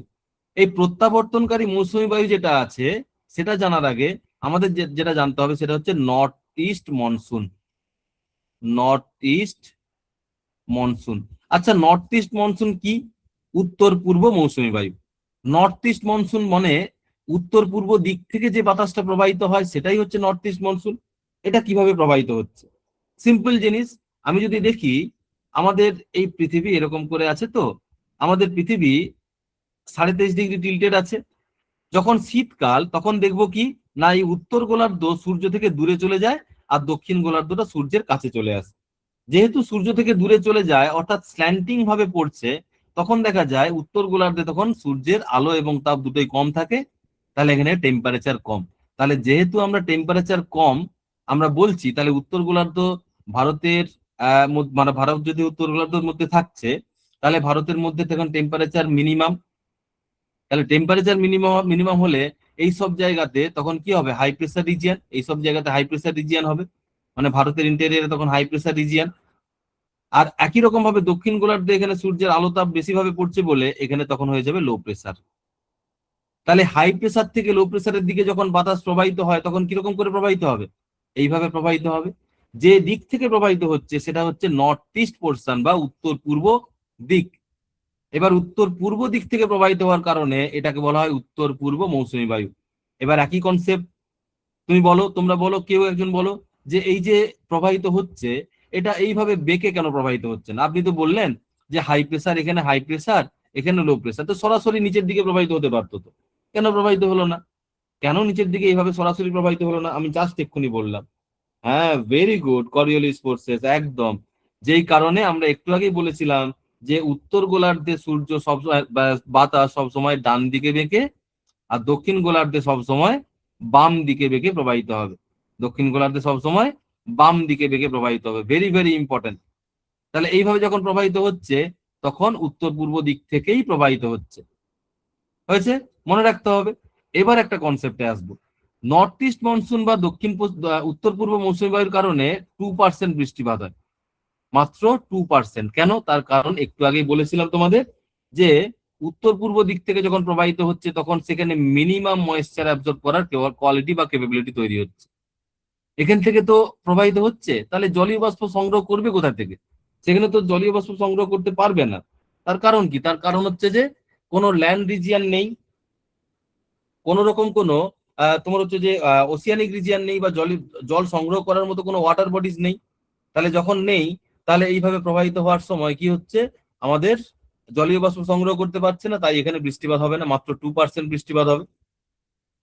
নর্থ ইস্ট মনসুনটা যেহেতু বুঝলাম, এবার যেটা জানবো সেটা হচ্ছে প্রত্যাবর্তনকারী মৌসুমী বায়ু বা রিট্রিটিং মনসুন। এবার এই রিট্রিটিং মনসুনটা কি? রিট্রিটিং মনসুন যেটা, সেটা হচ্ছে এই সাউথ ওয়েস্ট মনসুনটাই হচ্ছে রিট্রিট করে। সাউথ ওয়েস্ট মনসুন যেটা সেটাই হচ্ছে রিট্রিট করে, মানে প্রত্যাবর্তন করে। তাহলে একটু আগেই দেখলাম আমরা আমাদের এই সাউথ ওয়েস্ট মনসুন 15 জুলাই পর্যন্ত এই তারিখটাতে সর্বত্র ভারতের এখানে পেয়ে গেছে। একই রকম ভাবে 1 সেপ্টেম্বর থেকে সে রিট্রিট করা শুরু করবে, মানে ব্যাক করা শুরু করবে। কেন ব্যাক করবে? তার কারণ যত শীত বাড়ছে, শীত বাড়ার সাথে সাথে এই নর্থ ইস্ট মনসুনটা স্ট্রং হচ্ছে, প্রচুর পরিমাণে শক্তিশালী হচ্ছে। যেহেতু নর্থ ইস্ট মনসুন শক্তিশালী হচ্ছে, তখন কি করছে না, এই সাউথ ওয়েস্ট মনসুনটা যেহেতু দুর্বল হয়ে গেছে, সে তাকে বাইরের দিকে ঠেলে বের করবে। অর্থাৎ সে যে পথে যাচ্ছিল ঠিক সেই পথেই তাকে বাইরের দিকে ঠেলে বের করবে। তাহলে যখন ঠেলে বের করে তখন সেটা প্রত্যাবর্তন করে বলে সেটাকে বলা হয় প্রত্যাবর্তনকারী মৌসুমী বায়ু বা রিট্রিটিং মনসুন। এইবার একটা কনসেপ্ট আসবো। প্রচুর পরীক্ষাতে কোশ্চেন আসে যে ভারতের কোন জায়গাতে বছরে দুবার বৃষ্টিপাত হয়। কেউ যদি বলতে পারো, বলো ভারতের কোন জায়গাতে বছরে দুবার বৃষ্টিপাত হয়। বা একইভাবে যদি জিজ্ঞেস করে যে আহ তোমার হচ্ছে যে নভেম্বর ডিসেম্বর নাগাদ কোন জায়গাতে দুবার বৃষ্টিপাত হবে, ভেরি গুড, হ্যাঁ একদম তামিলনাড়ু রিজিয়ানে, অর্থাৎ করমন্ডল রিজিয়ান বা এই যে অঞ্চলটা রয়েছে এখানে বছরে দুবার বৃষ্টিপাত হবে। তার কারণ কি? তার কারণ হচ্ছে যে এইখানটাতে দেখো ক্লিয়ার হয়ে যাবে এক্ষুনি, এই যে রিজিয়ানটা। কেন? তার কারণ হচ্ছে যে যখন সাউথ ওয়েস্ট মনসুন যাচ্ছিল তখন এখানে বৃষ্টিপাত ঘটাচ্ছিল। একই রকম ভাবে যখন প্রত্যাবর্তন করছে সাউথ ওয়েস্ট মনসুন, তখন তার একটা স্ট্রিম এই অ্যারাবিয়ান সি রিজিয়ান বা বে অফ বেঙ্গল রিজিয়ান বরাবর আসছে। এই বঙ্গোপসাগর রিজিয়ন বরাবর যখন আসে তখন এখান থেকে ময়েশ্চার অ্যাবজর্ব করার কোয়ালিটি বা ক্যাপাবিলিটি তৈরি করতে পারেছে। তাহলে এখান থেকে সে ময়েশ্চার অ্যাবজর্ব করতে পারছে। যেহেতু ময়েশ্চার অ্যাবজর্ব করতে পারছে, তাই এখানে ইস্টার্ন ঘাট আছে বা পূর্বঘাট পর্বতমালা আছে। এই পূর্বঘাট পর্বতমালা যেহেতু এখানে আছে, তাই এখানে প্রবল পরিমাণে বৃষ্টিপাত করতে পারে। তাহলে একবার যাওয়ার সময় বৃষ্টিপাত ঘটছে, আবার একবার ফিরে আসার সময় বৃষ্টিপাত ঘটছে। যেহেতু দুবার বৃষ্টিপাত ঘটে, তাই এই একমাত্র করমণ্ডল কোস্ট বা তামিলনাড়ু রিজিয়ান যেখানে বছরে দুবার বৃষ্টিপাত হবে, বছরে দুবার বৃষ্টিপাত হবে। এটা ভেরি ভেরি ইম্পর্টেন্ট, প্রায় পরীক্ষাতে কোশ্চেন আসে। হয়েছে? জিনিসটা ক্লিয়ার হয়েছে? হয়েছে? এটা আমরা জানলাম। এরপরে আমাদের যে কয়েকটা কনসেপ্ট আমাদের জেনে নিতে হবে, সেটা হচ্ছে তোমার হচ্ছে যে আরেকটা জিনিস, যেটা হচ্ছে যে জেট স্ট্রিম। এই জেট স্ট্রিমের প্রসঙ্গটা আমি কিছুক্ষণ আগে ছেড়ে গেলাম, তার কারণ হচ্ছে যে আগে মনসুনটা না বুঝতে পারলে তোমরা জেট স্ট্রিমটা বুঝতে পারবে না। জেট স্ট্রিমটা কি? জেট স্ট্রিমটা হচ্ছে যে upper air circulation. Upper air সার্কুলেশনটা কিরকম? জেট স্ট্রিম হচ্ছে যে একটা স্ট্রিম যেটা ভারত মানে পৃথিবীর ওপরে স্ট্র্যাটোস্ফিয়ার যে আছে, সেই স্ট্র্যাটোস্ফিয়ার রিজিয়ানে প্রবল পরিমাণে পৃথিবীর আবর্তন গতির কারণে ঘুরতে থাকে। এই জেট স্ট্রিম যেটা, সেটা হচ্ছে পৃথিবীর আবর্তন গতির কারণে ঘুরতে থাকে। ঠিক আছে? এইভাবে প্রবল প্রবল পরিমাণে ঘুরতে থাকে। আবর্তন গতি যেভাবে ঘুরছে পশ্চিম থেকে পূর্ব দিকে, পশ্চিম থেকে পূর্ব দিকে জেট স্ট্রিমও সেইভাবে ঘুরতে থাকে। এই জেট স্ট্রিমের দুটো ব্রাঞ্চ আছে, একটা হচ্ছে সাবট্রপিক্যাল জেট স্ট্রিম, আর একটা বলা হয় পোলার জেট স্ট্রিম। এই সাবট্রপিক্যাল জেট স্ট্রিম বা পোলার জেট স্ট্রিম তৈরি হলো কিভাবে, তার প্রত্যেকটা আলাদা আলাদা কনসেপ্ট আছে। সেগুলো এখন মানে বলা সম্ভব নয়, বলতে গেলে ক্লাসটা শেষ হয়ে যাবে, ওইটা বললেই শেষ হয়ে যাবে। জেট স্ট্রিম এখন এমন একটা কনসেপ্ট না, জেট স্ট্রিম নিয়ে এখনো পর্যন্ত সায়েন্টিস্টরা ভাবনা চিন্তা করছে, সেগুলো নিয়ে পরীক্ষা নিরীক্ষা চলছে। কারণ জেট স্ট্রিমের অরিজিন কিভাবে হয়েছে, বা এই যে ভাগগুলো আমরা করলাম, একটাকে বলা হয় ওয়েস্টার্লি সাবট্রপিক্যাল জেট স্ট্রিম, আর একটা পরের দিকে কনসেপ্ট আসবে ট্রপিক্যাল, তোমার হচ্ছে ইস্টার্লি জেট স্ট্রিম। এগুলো কিভাবে তৈরি হলো, সেগুলোর কনসেপ্ট এখনো পুরোপুরি ভাবে তৈরি হয়নি, আবিষ্কার হয়নি। তবে এটা যে ব্লো করে ততটুকু বোঝা গেছে। এটা হচ্ছে একটা লার্জ এয়ার মাস, একটা বিস্তার বিস্তর এয়ার মাস, প্রায় কয়েকশো মাইল পর্যন্ত হতে পারে এই এয়ার মাস গুলো। এ প্রবাহিত হতে থাকে এরকম করে। এ যখন প্রবাহিত হয় তখন কিরকম না, সামারের সময়, ধরো সামারের সময় যখন প্রবাহিত হয়, তখন কোথা থেকে প্রবাহিত হয় বললাম? স্ট্র্যাটোস্ফিয়ার, আমাদের যে ট্রপোস্ফিয়ার, স্ট্র্যাটোস্ফিয়ার, মেসোস্ফিয়ার রয়েছে, সেই স্ট্র্যাটোস্ফিয়ার রিজিয়নে, অর্থাৎ আমি যদি বলি তাহলে 30 থেকে 50 কিলোমিটার উপরের দিকে আমাদের এই এয়ার মাসটা প্রবাহিত হয়। কোন দিক থেকে কোন দিকে না, পশ্চিম দিক থেকে পূর্ব দিকে। এবার যখন গরমকালের সময় এই যে তিব্বত মালভূমি রয়েছে, এই তিব্বত মালভূমি প্রচুর পরিমাণে গরম হতে থাকে। যখন তিব্বত মালভূমি প্রচুর পরিমাণে গরম হয়, তখন কি হয়, এখান থেকে প্রচুর পরিমাণে বাতাস উপরের দিকে উঠতে থাকে। হালকা হয়ে যায় তো, গরম বাতাস হালকা হয়ে যাবে আমরা জানি। গরম বাতাস যদি হালকা হয়ে যায়, তাহলে প্রচুর পরিমাণে প্রবল পরিমাণে উপরে উঠতে থাকে। আর এই দিক থেকে আসছে আমাদের সাবট্রপিক্যাল, এটা হচ্ছে সাবট্রপিক্যাল ওয়েস্টার্লি জেট স্ট্রিম। এই সাবট্রপিক্যাল ওয়েস্টার্লি জেট স্ট্রিমের সাথে একটা মেকানিজম তৈরি করবে, একটা কলিশন হবে। এই কলিশনের কারণে এখানে একটা মেকানিজম তৈরি হবে, যেই মেকানিজমের কারণে নতুন একটা জেট স্ট্রিম ফরমেশন হবে, যেটাকে বলা হয় tropical easterly jet stream. Tropical easterly jet stream. এই ট্রপিক্যাল ইস্টার্লি জেট স্ট্রিম যেটা, সেটা হচ্ছে পুরোপুরিভাবে ভারতের দিকে ধেয়ে আসবে। এই tropical easterly jet stream, it is the warm current. Warm বা গরম হওয়ার কারণে ভারতের ইন্টেরিয়ারে এমনি থেকেই গ্রীষ্মকালে গরম ছিল, টেম্পারেচার বেশি ছিল। আবার এই ট্রপিক্যাল ইস্টার্লি জেট স্ট্রিমের কারণে, যেহেতু পূর্ব দিক থেকে আসছে তাই ইস্টার্লি জেট স্ট্রিম, এখানে টেম্পারেচারটা আরো ইনক্রিজ করে যাবে। তাহলে এখানে টেম্পারেচার যদি ইনক্রিজ করে যায়, তাহলে এখানে লো প্রেসার হয়ে যাবে, প্রবল পরিমাণে লো প্রেসার হয়ে যাবে। তাহলে যে পরিমাণ লো প্রেসার আগে থেকে ছিল, তার থেকে অনেক বেশি পরিমাণ লো প্রেসার এখানে ক্রিয়েট হয়ে গেল। তার মানে এই হাই প্রেসার থেকে লো প্রেসারের দিকে বাতাস প্রবল পরিমাণে প্রবাহিত হবে। তাহলে মনসুনটা ইনক্রিজ হলো কি না, বলো? মনসুনটা কি ইনক্রিজ হলো? ভারতের মধ্যে মনসুনটা যেটা, সেটা হচ্ছে বেড়ে গেল। মনসুনাল উইন্ড জোর জোর মানে প্রবল পরিমাণে বাতাসটা প্রবাহিত হতে থাকছে। তাহলে এইভাবে আমাদের মনসুনটা ইনক্রিজ হয়ে যায়। তাহলে জেট স্ট্রিমের কারণে ভারতে মনসুন যেটা, সেটা হচ্ছে ইনক্রিজ করে যায়। মনসুনাল উইন্ড যেটা, সেটা প্রবল পরিমাণে প্রবাহিত হতে থাকে। এটা আমাদের খুব ভালো করে মনে রাখতে হবে। হয়েছে? এরপরে আরেকটা কনসেপ্ট আছে, সেটা আমাদের জানতে হবে, সেটা হচ্ছে পশ্চিমী ঝঞ্ঝা। এবার এই পশ্চিমী ঝঞ্ঝাটা কি? পশ্চিমী ঝঞ্ঝাটা হচ্ছে এইরকম ব্যাপারটা, আমি একটু তোমাদের বলে দিই পশ্চিমী ঝঞ্ঝাটা কিরকম। আমাদের এইখানে আছে আমাদের মেডিটেরিয়ান সি, এখানে ব্ল্যাক সি, রেড সি, এগুলো আছে। It is the Mediterranean sea, Mediterranean sea, black sea, ঠিক আছে, এটা হচ্ছে রেড সি। এরকম প্রচুর পরিমাণে ওয়াটার বডিজ গুলো, বড় বড় ওয়াটার বডিজ গুলো পশ্চিম দিকে অঞ্চলে রয়েছে। আর আমাদের এখানে রয়েছে আমাদের ভারত। আমি ভারতের মানচিত্রটা একবার এঁকে দিই তোমাদের জন্য, ঠিক আছে, ভারতের মানচিত্রটা এঁকে দিচ্ছি। এখানটাতে আমাদের ভারতের মানচিত্রটা রয়েছে, এখানটাতে ভারত, ঠিক আছে। এবার এই যে পশ্চিমী ঝঞ্ঝা বা ওয়েস্টার্ন ডিস্টারবেন্স, এটা কি, এটা আমাদের জানতে হবে।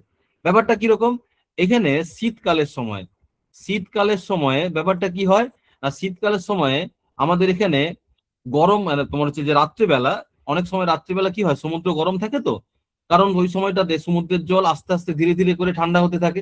সমুদ্রের জল যেহেতু গরম থাকে, সেই কারণে কি হয়, শীতকালে রাত্রিবেলা এরকম করে এই জলীয় বাষ্পপূর্ণ বায়ু এরকম করে উঠতে থাকে, এরকম করে উপরের দিকে উঠতে থাকে। তাহলে এই জলীয় বাষ্পপূর্ণ বায়ু এই বড় বড় ওয়াটার বডিজ গুলো থেকে যেহেতু উঠতে থাকছে, তাহলে কি হবে না, উপরের দিকে কিছুটা ওঠার পরে এই সব জায়গা থেকে প্রবাহিত হচ্ছে আমাদের স্ট্র্যাটোস্ফিয়ার রিজিয়ন থেকে সাবট্রপিক্যাল জেট স্ট্রিম। এই সাবট্রপিক্যাল জেট স্ট্রিম এই ময়েশ্চার যুক্ত বাতাসকে কোথায় নিয়ে যাবে, একদম সরাসরি ভারতের মাথার উপর দিয়ে নিয়ে যাবে। কোনটা, এটা হচ্ছে সাবট্রপিক্যাল ওয়েস্টার্লি জেট স্ট্রিম। এই জেট স্ট্রিম যখন প্রবাহিত হচ্ছে, এই প্রবাহিত হওয়ার সময় এই মেডিটেরিয়ান সি বা ভূমধ্যসাগর অঞ্চল থেকে এই ময়েশ্চার পূর্ণ বাতাসগুলোকে নিয়ে যাচ্ছে। নিয়ে যেতে যেতে তার একটা স্ট্রিম হঠাৎ করে শিফট হয়ে গেল, শিফট করে যাবে ভারতের ইন্টেরিয়ারের দিকে। কোন দিকে, আমাদের এই যে রিজিয়নটা রয়েছে আমাদের উত্তর পশ্চিম রিজিয়ন, এই উত্তর পশ্চিম রিজিয়নে শিফট করে যাবে। যেহেতু এইখানে উত্তর পশ্চিম রিজিয়নে এখানে শিফট করে গেল, এই ময়েশ্চার যুক্ত বাতাসের কারণে এখানে প্রবল পরিমাণে তুষার ঝড় হবে, তুষার বৃষ্টি হবে। এই তুষার বৃষ্টি হওয়ার কারণে এই পাঞ্জাব, হরিয়ানা, দিল্লি, উত্তরপ্রদেশ এই সব অঞ্চলে প্রচুর পরিমাণে কি হবে, গমের জন্য এই যে বাতাসটা কাজে লাগে। সেই কারণে রবি ক্রপ যেটা আছে, রবি ক্রপ বলতে মূলত আমরা যেটা গম বুঝি, এই গমের কারণে এই তোমার হচ্ছে যে বৃষ্টিপাতটা প্রচুর পরিমাণে ইম্পর্টেন্ট, ঠিক আছে। তাহলে এই বৃষ্টিপাতটা হচ্ছে কিভাবে না, পশ্চিম দিকে একটা আলোড়ন তৈরি হচ্ছে, যে আলোড়নের কারণে এখানে আমাদের জলীয় বাষ্পপূর্ণ বাতাসকে আমাদের ওয়েস্টার্লি জেট স্ট্রিম নিচের দিকে নিয়ে আসছে, মানে ভারতের দিকে নিয়ে আসছে, নিয়ে এসে এখানে প্রবল পরিমাণের বৃষ্টিপাত ঘটাচ্ছে। বৃষ্টিপাত ঘটালে এখানে তোমার হচ্ছে যে এই গম চাষের জন্য উপযোগী হওয়ার জন্য এটাকে আমরা পশ্চিমী ঝঞ্ঝা বলছি, ঠিক আছে। এটাকে বলা হয় কি, ওয়েস্টার্ন ডিস্টারবেন্স, ওয়েস্টার্ন ডিস্টারবেন্স, পশ্চিমী ঝঞ্ঝা, ঠিক আছে। এটা আমাদের পরীক্ষাতে অনেক সময় পরীক্ষাতে কোশ্চেন আসে। পশ্চিমী ঝঞ্ঝা বা পশ্চিমী ঝঞ্ঝার কারণে, বা আমাদের শীতকালে, শীতকালে পাঞ্জাব হরিয়ানা রিজিয়নে, শীতকালে পাঞ্জাব হরিয়ানা রিজিয়নে তুষার ঝড় বা তুষার বৃষ্টি হওয়ার কারণ কি, তার কারণ হচ্ছে ওয়েস্টার্ন ডিস্টারবেন্স বা পশ্চিমী ঝঞ্ঝা। খুব ভালো করে এটা মনে রাখতে হবে, পশ্চিমী ঝঞ্ঝা হয়েছে। আচ্ছা, এরপরে আমাদের কয়েকটা কোশ্চেন আছে, সেগুলো আমরা আলোচনা করব, ঠিক আছে। যাই হোক, আজকে যেটা আলোচনা হয়েছে তোমাদের, সেই টপিকটা, যেটা, সেই টপিকটা কিন্তু খুব খুব ইম্পর্টেন্ট। কারোর কোনো ডাউট থাকতে পারে, কোনো অসুবিধা নেই, এই ডাউট গুলো পরবর্তীকালে তোমাদের প্রত্যেকটা ডাউট নিয়ে আমি ক্লিয়ার করে দেবো। এই যে তোমার যে ক্লাইমেট চ্যাপ্টারটা রয়েছে, এই ক্লাইমেট চ্যাপ্টারটা 3 দিনে আমরা কমপ্লিট করব, ঠিক আছে। মোটামুটি একটা ওভারঅল ভিউ তোমাদের পাওয়া গেছে, তোমাদের ক্লাইমেট সম্পর্কে বা ইন্ডিয়ান মনসুন সম্পর্কে একটা ধারণা তৈরি করা গেছে। এইবার যেটা আছে সেটা হচ্ছে আমাদের যে টপিকটা আমরা আলোচনা করলাম তার উপরে কয়েকটা কোশ্চেন আমি তোমাদের জিজ্ঞেস করব, ঠিক আছে। এই কোশ্চেন গুলোর অ্যান্সার কিন্তু আমাদের দিতে হবে। আমি প্রত্যেককে তোমার হচ্ছে বলবো, তোমরা কমেন্টে নিজেদের মতো করে অ্যান্সার করার চেষ্টা করো। প্রথম যে কোশ্চেনটা রয়েছে, ভারতের কোন অংশে দক্ষিণ পশ্চিম এবং উত্তর পূর্ব মৌসুমী বায়ু উভয় বৃষ্টিপাত হয়, উভয় থেকেই বৃষ্টিপাত হয়। দক্ষিণ পশ্চিম এবং উত্তর পূর্ব মৌসুমী বায়ু উভয় থেকেই বৃষ্টিপাত হয়।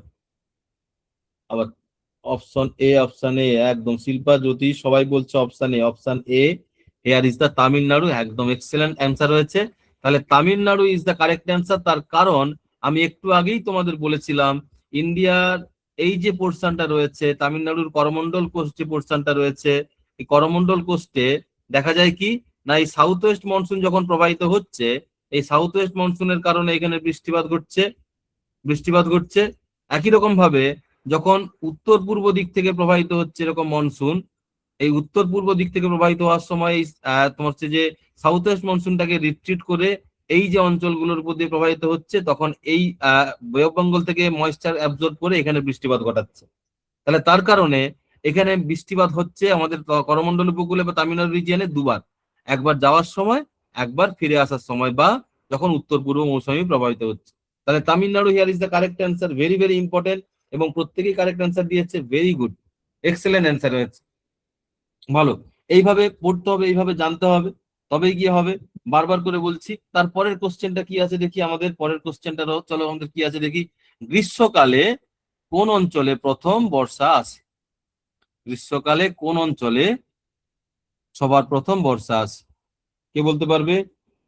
দুয়ের বি, ভেরি গুড। আর আচ্ছা, বিনতি বলেছে, দেবশ্রী বলেছে বি, রূপালী বলেছে খ, B, very good, very good. Then আর তনুশ্রী একদম, সায়নী বলেছে option B, very very good answer. It is the পশ্চিমঘাট পর্বতমালা, ইট ইজ পশ্চিমঘাট পর্বতমালা। তার কারণ আমি একটু আগেই দেখেছিলাম, আমাদের ওয়েস্টার্ন পোর্শন যদি এটা হয়, তাহলে এখানটাতে রয়েছে আমাদের কে? পশ্চিমঘাট পর্বতমালা। এই পশ্চিমঘাট পর্বতমালা এখানে অবস্থিত হওয়ার কারণে কি হয়? প্রবল পরিমাণে বৃষ্টিপাত হয়। তার কারণ কি? সরাসরি দক্ষিণ পশ্চিম দিক থেকেই তো প্রবাহিত হচ্ছে। তাহলে দক্ষিণ পশ্চিম দিক থেকে প্রবাহিত হওয়ার কারণে এখানে পশ্চিমঘাট পর্বতমালাতে বৃষ্টিপাত হওয়ার একটা প্রবাবিলিটি, একটা সম্ভাবনা তৈরি হবে। ঠিক আছে। তারপরের কোশ্চেন, রাজস্থানে বৃষ্টিপাতের অভাবের কারণ কি? Very very important. Which is the correct answer? কে বলতে পারবে? রাজস্থানে বৃষ্টিপাত হওয়ার কারণ কি? Option D. বাহ, ভেরি গুড। আর কেউ? এনিওয়ান? আর কেউ? Option D here is the correct answer. Sumit বলেছে, তনুশ্রী বলেছে, সবাই কারেক্ট অ্যান্সার দিয়েছে। Here option D is the correct answer, very very important. অর্থাৎ প্রয়োজনীয় উত্থানকে ঠান্ডা করার জন্য বাতাসে কোনো বাতাস কোনো বাধা অতিক্রম করে না। তার কারণ আমি জাস্ট একটু আগেই তোমাদের বলেছিলাম, আমাদের এইখানটাতে রয়েছে রাজস্থান, তো এবার সাউথ ওয়েস্ট মনসুন এরকম করে প্রবাহিত হচ্ছে। রাজস্থানের এখানে বৃষ্টিপাতের অভাব কেন? তার কারণ এখানে আরাবল্লী পর্বত থাকলেও সরাসরি তাকে অতিক্রম করে চলে যাচ্ছে, মানে তার প্যারালালি এখানে এক্সটেন্ড করছে। এটা হচ্ছে প্যারালালি এক্সটেন্ড করছে। প্যারালালি এক্সটেন্ড করার জন্য এখানে বৃষ্টিপাতের অভাব দেখা দিচ্ছে। ঠিক আছে। তাহলে সেই কারণে আমাদের option D here is the correct answer, very very important. খুব ভালো করে এটা মনে রাখতে হবে, খেয়াল করতে হবে। দেন পরের কোশ্চেন, ভারতে দক্ষিণ উপদ্বীপে গ্রীষ্ম এবং শীতের মধ্যে তাপমাত্রার চরমতা বেশ কম থাকে, কারণ কি? ভারতের দক্ষিণ উপদ্বীপে গ্রীষ্ম এবং শীতের মধ্যে তাপমাত্রার চরমতা কম থাকে, তার কারণ কি? কে বলতে পারবে দেখি? এটা কে অ্যান্সার করতে পারে দেখি?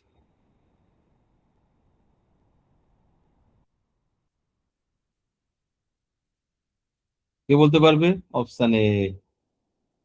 বাহ, তাহলে ভেরি গুড, এক্সেলেন্ট অ্যান্সার আছে, দারুণ অ্যান্সার আছে। সমুদ্র তোমার হচ্ছে যে সংলগ্ন এলাকা যেগুলো হয়, সেখানে কি হয়? নাতিশীতোষ্ণ জলবায়ু তৈরি হবে, নাতিশীতোষ্ণ ওয়েদার তৈরি হবে। তার কারণ কি? সমুদ্র বায়ু, স্থলবায়ু, আমি বলেছিলাম। তাহলে শীত এবং গ্রীষ্মের সময়ে তাপমাত্রার চরমতা বেশি হবে না। তোমার যদি পরিচিত কেউ থাকে, তুমি দেখবে দিল্লিতে যে থাকে, দিল্লিতে কেউ যদি থাকে, তাকে জিজ্ঞেস করবে যে তোমাদের ওখানে শীতের সময় ঠান্ডা কেমন পড়ে? সে বলবে একদম তোমার হচ্ছে মাঝে মাঝে মাইনাসে চলে যায়, বরফও পড়ে দিল্লিতে। দিল্লিতে মাঝে মাঝে -10, মানে -1, -2 পর্যন্ত চলে যেতে পারে। আবার একই রকম ভাবে গ্রীষ্মের সময় জিজ্ঞেস করবে, গ্রীষ্মে তো কেমন কেমন শীত পড়ে, গরম পড়ে? সে বলবে দেখবে প্রায় 40-45 ডিগ্রি বা এরকম তোমার হচ্ছে যে টেম্পারেচার আমাদের চলে যাচ্ছে। তাহলে এত পার্থক্য হচ্ছে, তার কারণ কি? তার কারণ হচ্ছে যে প্রচুর পরিমাণে ইন্টেরিয়ারে আসছে। ইন্টেরিয়ার মানে একদম তোমার হচ্ছে যে মধ্য মানে একদম মাঝামাঝি বরাবর চলে যাচ্ছে ভারতের একদম উত্তরের দিকে। সেখানে সমুদ্র থেকে দূরত্ব অনেক বেশি, তাই সেখানে এক্সট্রিম ক্লাইমেট দেখতে পাবো, অর্থাৎ চরম ভাবাপন্ন জলবায়ু দেখতে পাবো। ভেরি ভেরি ইম্পর্টেন্ট, খুব ভালো করে এটা মনে রাখতে হবে। তাহলে সমুদ্র সংলগ্ন এলাকা যেগুলো আছে, সেখানে তাপমাত্রা তোমার হচ্ছে যে অনেক মডারেট হবে, দ্যাটস ওয়াই। তারপরের কোশ্চেন নাম্বার 5, স্বল্পমেয়াদী জলবায়ু পূর্বাভাসের জন্য গত দশকে শনাক্ত হওয়া নিম্নলিখিত কোন ঘটনাটি ভারতীয় উপমহাদেশে মাঝে মাঝে দুর্বল মনসুন বা দুর্বল মৌসুমী বৃষ্টিপাতের সাথে সম্পর্কিত। মানে বৃষ্টিপাতের অভাব বা বৃষ্টিপাতের কম খামতি কেন দেখা যায়? বাহ, অপশন সি, এল নিনো এবং দক্ষিণ দোলন। এক্সেলেন্ট অ্যান্সার হয়েছে। তাহলে একটু আগে আমরা আলোচনা করেছিলাম El Nino, it is the warm oceanic current, warm oceanic current, যার কারণে কি হয়েছে না এখানে আমাদের বৃষ্টিপাতের অভাব দেখা দেয়। ঠিক আছে। আচ্ছা, একটা জিনিস আমি তখন বলিনি, স্কিপ করে গেছি, এখানটাতে কি হয় মনে রাখতে হবে, এই যে এল নিনো লা নিনা এটা কি ফ্রিকুয়েন্টলি আসে? তা নয়, প্রত্যেক বছর চলে আসছে আনাস্তে নাস্তে, এরকম তো ব্যাপার নয়। ব্যাপারটা হচ্ছে কি না, এই যে ওয়ার্ম ওসিয়ানিক কারেন্ট এল নিনো লা নিনা 5 থেকে 7 বছর ছাড়া ছাড়া আসে, এবং যখন 5 থেকে 7 বছর ছাড়া ছাড়া আসে তখন তার প্রভাবে যা হওয়ার তাই হয়, অর্থাৎ এল নিনোর প্রভাবে বেশি বৃষ্টিপাত হবে, কম বৃষ্টিপাত হবে, এবং লা নিনার প্রভাবে সেখানে বেশি বৃষ্টিপাত আমরা দেখতে পাবো। হয়েছে? তাহলে এল নিনো এবং দক্ষিণ দোলন, it is the correct answer. হয়েছে? এটা আমাদের মনে রাখতে হবে।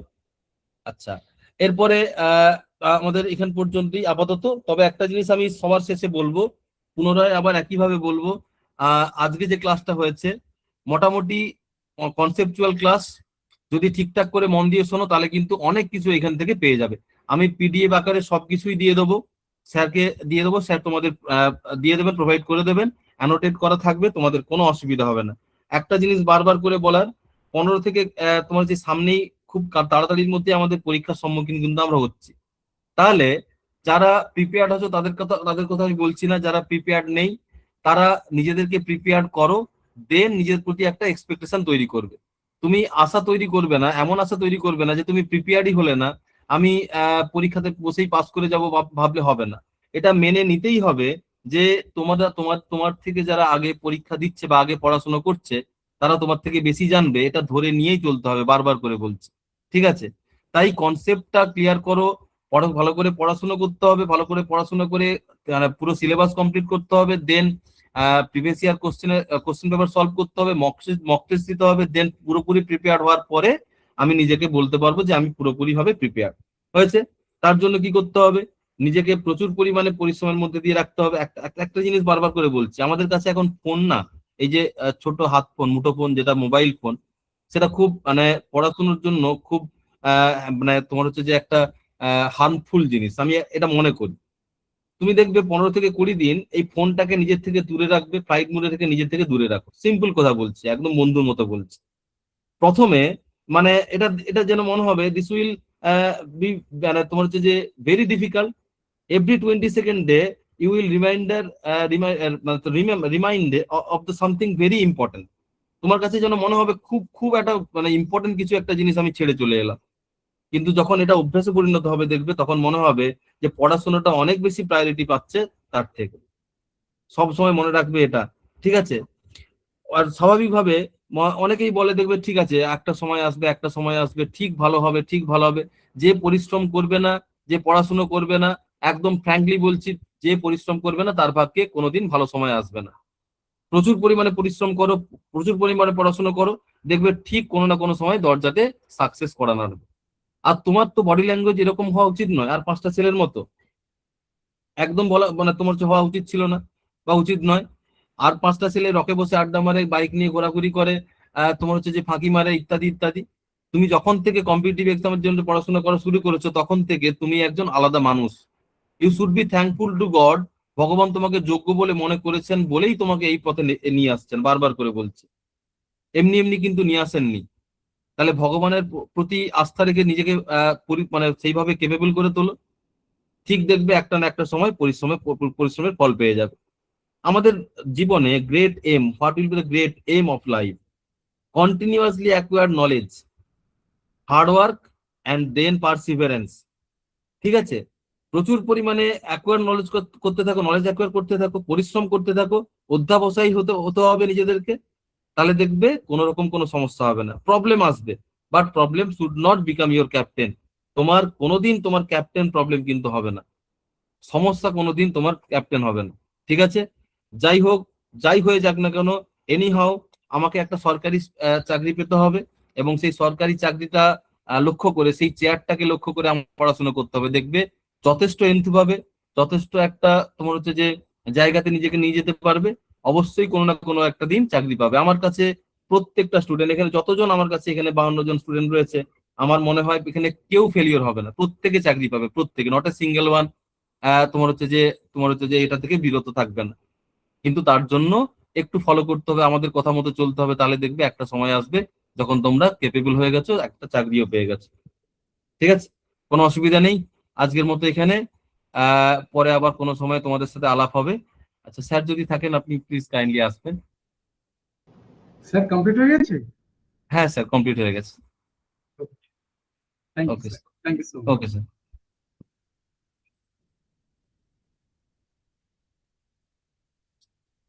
আমাকে জাস্ট একটা মিনিট টাইম দাও। ওর বলছি জাস্ট একটা মিনিট আমাকে টাইম দাও।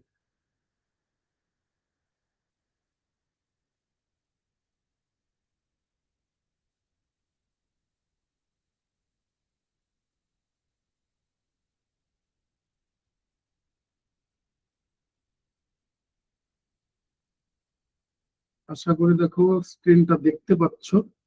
আর তোমাদের গ্রুপে দুটো লিঙ্ক শেয়ার করলাম, একটু যদি একটা দুটো সেন্টেন্সে তোমাদের একটু ফিডব্যাক শেয়ার করো। আর সবার কাছে রিকোয়েস্ট হলো, যেরকমটা প্রতিদিন বলে আমি আর জানিয়ে দিচ্ছি যে প্রিভিয়াস যে ক্লাসগুলো তোমরা মিস করে গেছো সেগুলো আবার কিভাবে পাবে। আমাকে জাস্ট একটা মিনিট একটু টাইম দাও। দেখো তোমাদের গ্রুপে একটা লিঙ্ক শেয়ার করলাম, একটু যদি একটা দুটো সেন্টেন্সে তোমাদের একটু ফিডব্যাক শেয়ার করো, এটা সবার কাছে রিকোয়েস্ট হলো। একটু যদি একটা দুটো সেন্টেন্সে তোমাদের একটু ফিডব্যাক শেয়ার করো, এটা সবার কাছে রিকোয়েস্ট হলো। আশা করি স্ক্রিন দেখতে পাচ্ছ। আবারও বলছি, আমাকে মাত্র 2 মিনিট সময় দাও, 2 মিনিটের মধ্যে ব্যাক করছি। একটু যদি তোমরা ফিডব্যাক শেয়ার করে দাও, আন্তরিকভাবে কৃতজ্ঞ থাকবো। আবারও বলছি, তোমাদের হাত ধরে আমাদের এতটা উপকার একটু করে দিও, কারণ আমি একা চাইলেও এগুলোতে লাইক কমেন্ট করে বা শেয়ার করে কিচ্ছু করতে পারবো না। তোমরা যদি একটু সাথে উপকার করে দাও অনেকটা, আবারও বলছি তোমাদের কাছে এটা হয়তো সেইভাবে কিছুই না, কিন্তু আমাদের জন্য একটা খুব বড় উপকার, বা এই যতটা বলছি তার থেকেও বেশি কিছু। একটু যদি উপকার করে দাও খুব উপকার হয়। মানে আমি বলবো একবার লেখো, একাধিকবার লেখার দরকার নেই, 4টে লিঙ্ক রয়েছে। আমি বলবো একবার লেখো, একটা দুটো সেন্টেন্সে লেখো, সেটাকেই কপি পেস্ট করে শেয়ার করে দাও। আবারও বলছি একবার লেখো, একাধিকবার লেখার দরকার নেই।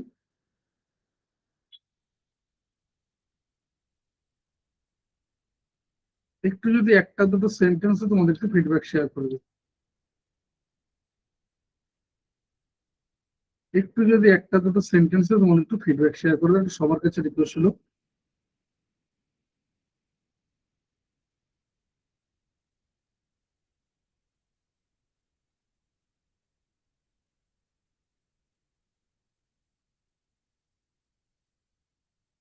একটু যদি একটা দুটো সেন্টেন্সে তোমাদের একটু ফিডব্যাক শেয়ার করে দাও। দেবাশিস, সুমিত মালাকার, অসংখ্য ধন্যবাদ, আন্তরিকভাবে কৃতজ্ঞ। রিকোয়েস্ট হলো বাকি লিঙ্কগুলোতেও same feedback just copy paste করে শেয়ার করে দেবো। এটা রিকোয়েস্ট হলো, একবার লেখো সেটাকে কপি পেস্ট করে বারবার শেয়ার করে দেবো। একবার একটা দুটো সেন্টেন্সে লেখো।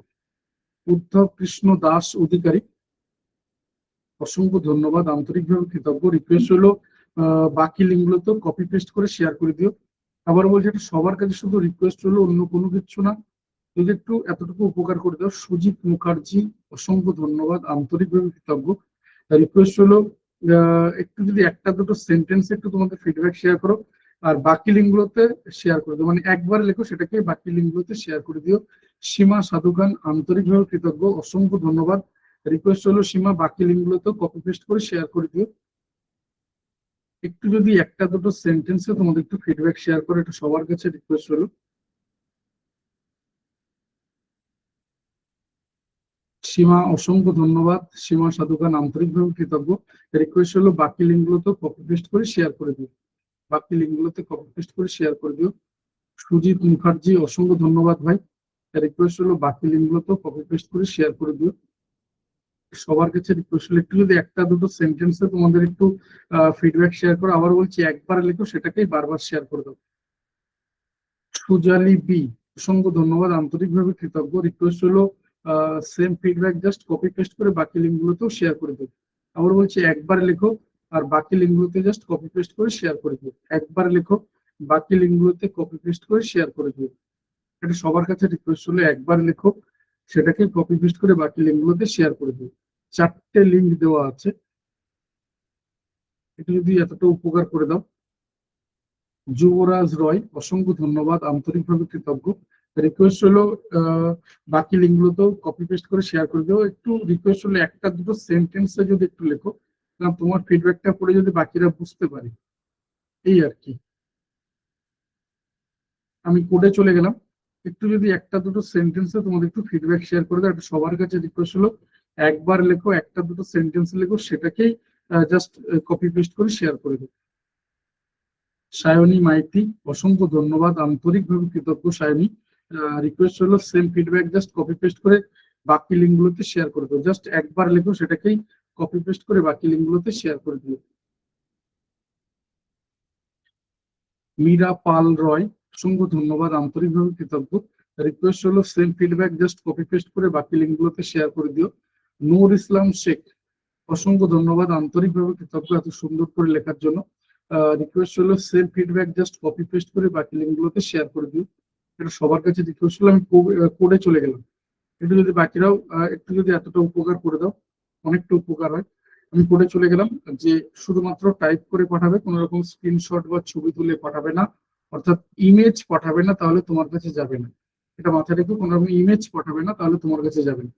নেক্সট যেটা বলার, আচ্ছা আমি এটা বলে দিই যে রেকর্ড ক্লাস বা পিডিএফ স্টাডি মেটেরিয়াল মানে বিগত ক্লাসের কি করে পাবে, আমি এটা একটু জাস্ট বলে দিই। মূলত বলে রেখি, তোমরা প্রত্যেকে জানো যে আগামীকাল আমাদের লাস্ট ক্লাস। পরপর যে 6 দিনের ক্লাস শিডিউল দেওয়া ছিল, আজ আমাদের 5ম ক্লাস হলো। আগামীকাল 6 দিন বা 6ষ্ঠতম দিনের ক্লাস রয়েছে। তো আগামীকাল যে ক্লাসটা রয়েছে সেই ক্লাসটা সর্বাধিক গুরুত্বপূর্ণ। এমন না যে ম্যাথ রিজনিং অবশ্যই সাবজেক্ট ওয়াইজ তার গুরুত্ব আছে, সেটা আলাদা কথা, কিন্তু তার থেকেও বড় গুরুত্বপূর্ণ আগামীকাল ক্লাসে মূলত 3টে খুব গুরুত্বপূর্ণ জায়গা ডিসকাশন হবে। প্রথম কথা আমাদের যেটা রয়েছে ম্যাথ এবং রিজনিং, ডব্লিউবিসিএস এর ক্ষেত্রে মেন্টাল অ্যাবিলিটি, মেইনস এর ক্ষেত্রে ম্যাথ এবং রিজনিং 100 100 200 নম্বর। অন্যান্য যে কোনো পরীক্ষায় ম্যাথ ম্যান্ডেটারি। এমন বেশ কিছু পরীক্ষা আছে যেখানে ইংলিশ নেই, কিন্তু অঙ্ক নেই এরকম পরীক্ষা একটাও খুঁজে পাবে না। অঙ্ক নেই এরকম পরীক্ষা একটাও খুঁজে পাবে না। আমি যদি বলি ইংলিশ নেই এরকম পরীক্ষা আছে, রেল আছে, আইসিডিএস আছে, কিন্তু অঙ্ক নেই এরকম একটা পরীক্ষাও তুমি খুঁজে পাবে না। তো সেই জন্য বলছি যে আগামীকাল ম্যাথ এবং রিজনিং এই ক্লাসটা রয়েছে। যদিও আবারও বলছি, ম্যাথ এবং রিজনিং এ ম্যাথের জন্য 2টো করে ক্লাস থাকবে উইকে, রিজনিং এর জন্য একটা, 3টে। তো আমি বাদ দিয়ে আরো 3জন ফ্যাকাল্টি থাকবেন, অর্থাৎ 3টে ক্লাস, 3জন আলাদা ফ্যাকাল্টি থাকবে। ম্যাথের যে 2টো ক্লাস বলছি, ম্যাথের 2টো ক্লাসে 2জন আলাদা ফ্যাকাল্টি থাকবে। তো আগামীকাল ক্লাসে যেটা হবে, আমি নিজে থাকবো। তো আগামীকাল ক্লাসে ম্যাথ এবং রিজনিং এর পুরো যে সিলেবাসটা রয়েছে মেইনস ওরিয়েন্টেড, পুরোটা আমরা ডিটেলসে ডিসকাস করব, এবং কিভাবে সিলেবাসটাকে আমরা মার্চ করতে পারি সেটা নিয়ে আলোচনা করব, এবং অবশ্যই কিছু প্রিভিয়াস ইয়ারের কোশ্চেন, কেমন ধরনের কোশ্চেন আসে আমাদের, সেগুলোকে আমরা দেখব। দ্বিতীয় গুরুত্বপূর্ণ জায়গা যেটা, সেটা হচ্ছে নতুন ব্যাচ নিয়ে আগামীকাল ক্লাসে ডিটেলসে জানিয়ে দেবো। আবারও বলছি, একটা লিমিটেড নাম্বার অফ স্টুডেন্ট থাকবে, এবং যা কিছু এই লাইভ ক্লাসের মধ্যে সীমাবদ্ধ থাকবে, অন্য কোথাও শেয়ার করাবে না। এটা প্রমাণ করা আলাদা করে দরকার নেই। তুমি যদি WhatsApp channel, Telegram channel, Facebook এই জায়গাগুলোতে থেকে থাকো, একটা মেসেজ দেখাতে পারবে না। আবারও বলছি, একটা সিঙ্গেল মেসেজ দেখাতে পারবে না যেই সংক্রান্ত। ডব্লিউবিসিএস বাদ দাও, আমাদের প্রত্যেকটা কোর্সের আলাদা আলাদা ব্যাচ রয়েছে। ফেসবুকের পোস্ট গুলো থেকে বুঝতে পারছো, নেট রয়েছে, পঞ্চায়েত রয়েছে, ওদিকে টেট সিটেট দেখেছো, পুলিশ, সবকিছু তোমাদের সাথে শেয়ার করা হয়েছে। তো আবার বলছি যে মানে ব্যাচ ওয়াইজ আলাদা ক্লাস, আমাদের এরকম কোনো ওই গরুর গোয়াল নামক জেনারেল কম্বাইন্ড বলে কোনো কিছু নেই। এটা পুরোপুরি ডব্লিউবিপিএসসি বা ডব্লিউবিসিএস এর ব্যাচ, কিন্তু এর মধ্যে বাংলা গ্রামার থাকবে, যাতে করে তোমরা এই আইসিডিএস বলো বা তোমার এই পঞ্চায়েতের পরীক্ষা বলো, এই পরীক্ষাগুলো বসতে পারো। কারণ এই পরীক্ষাগুলোতে ওই একটা সাবজেক্ট আটকে যাচ্ছে, বাকি সব প্রিপারেশন এই কোর্সের মধ্যে থেকে হয়ে যাচ্ছে। তো আগামীকাল ক্লাসে আমি একদম লিখিত আকারে তোমাদের সাথে শেয়ার করে দেবো যে আগামীকাল এই যে নতুন ব্যাচ হবে, নতুন ব্যাচে অ্যাডমিশন প্রসেস কি রয়েছে বা কিভাবে অ্যাডমিশন নেবে, কোর্স ফি কি হবে। কোর্স ফির ক্ষেত্রে বলে রাখি, কোর্স ফি থাকবে সর্বনিম্ন, আবারও বলছি সর্বনিম্ন বলতে তুমি যা বোঝো, মানে মধ্যবিত্ত, নিম্ন মধ্যবিত্ত ছেড়ে দাও, একদম নিম্নবিত্তের ছেলে মেয়েটাও যাতে পড়ার সুযোগ পায়, কোর্স ফি যেন বাধা না হয়, ঠিক এতটাই কম কোর্স ফি থাকবে। বা তোমার পরিচিত মেজো সেজো যে সমস্ত ইনস্টিটিউট রয়েছে তাদের যে কোর্স ফি রয়েছে তাদের তুলনায় কম কোর্স ফি থাকবে। আর যদি কোয়ালিটি এডুকেশন বলি, আবারও বলছি, ধারে কাছে পৌঁছাতে পারবে না। তুমি যাদেরকে বড় বড় ইনস্টিটিউট মনে করো, ব্র্যান্ড মনে করো, তারা ধারে কাছে পৌঁছাতে পারবে না। আমাদের কোন রকম ডব্লিউবিসিএস অফিসার বলে ফ্যাকাল্টি নেই। এমন কোন সাবজেক্ট ফ্যাকাল্টি পাবে না যেখানে ডব্লিউবিসিএস অফিসার পড়াচ্ছে। যারা পড়ায় তারা সবাই সাবজেক্ট এক্সপার্ট ফ্যাকাল্টি, প্রত্যেকটা ক্ষেত্রে দেখে নিয়েছো। আবারও বলছি, এখনো যে সাবজেক্ট গুলো বাকি রয়েছে সব ক্ষেত্রে কখনো মনে হবে না এই সাবজেক্টে ক্লাস করে ঠিকঠাক মনে হলো না বা বুঝতে পারলাম না বা এই স্যারের ক্লাসগুলো ভালো লাগছে না, এই জায়গাটা আসবে না। আমি এতটুকু তোমায় গ্যারান্টি দিয়ে বলছি। নেক্সট যেটা বলার, যে আগামীকাল ক্লাসে আমি জানিয়ে দেবো যে সপ্তাহে ক্লাস রুটিন কি হবে, কোন কোন স্যার ম্যাডাম ক্লাস নেবেন, ক্লাসের টাইমিং, ক্লাসের ডিউরেশন, কোর্সের ডিউরেশন, A to Z। আবারও বলছি, লিখিত আকারে শেয়ার করবো। এমন না যে মুখে বলবো, সব লিখিত আকারে শেয়ার করবো। কোথাও শর্তাবলী প্রযোজ্য বা কন্ডিশন অ্যাপ্লাই এই ধরনের কোনো কিছু থাকবে না। যা যা পারবো সেগুলো যেমন লেখা থাকবে, যা পারবো না সেটাও লেখা থাকবে।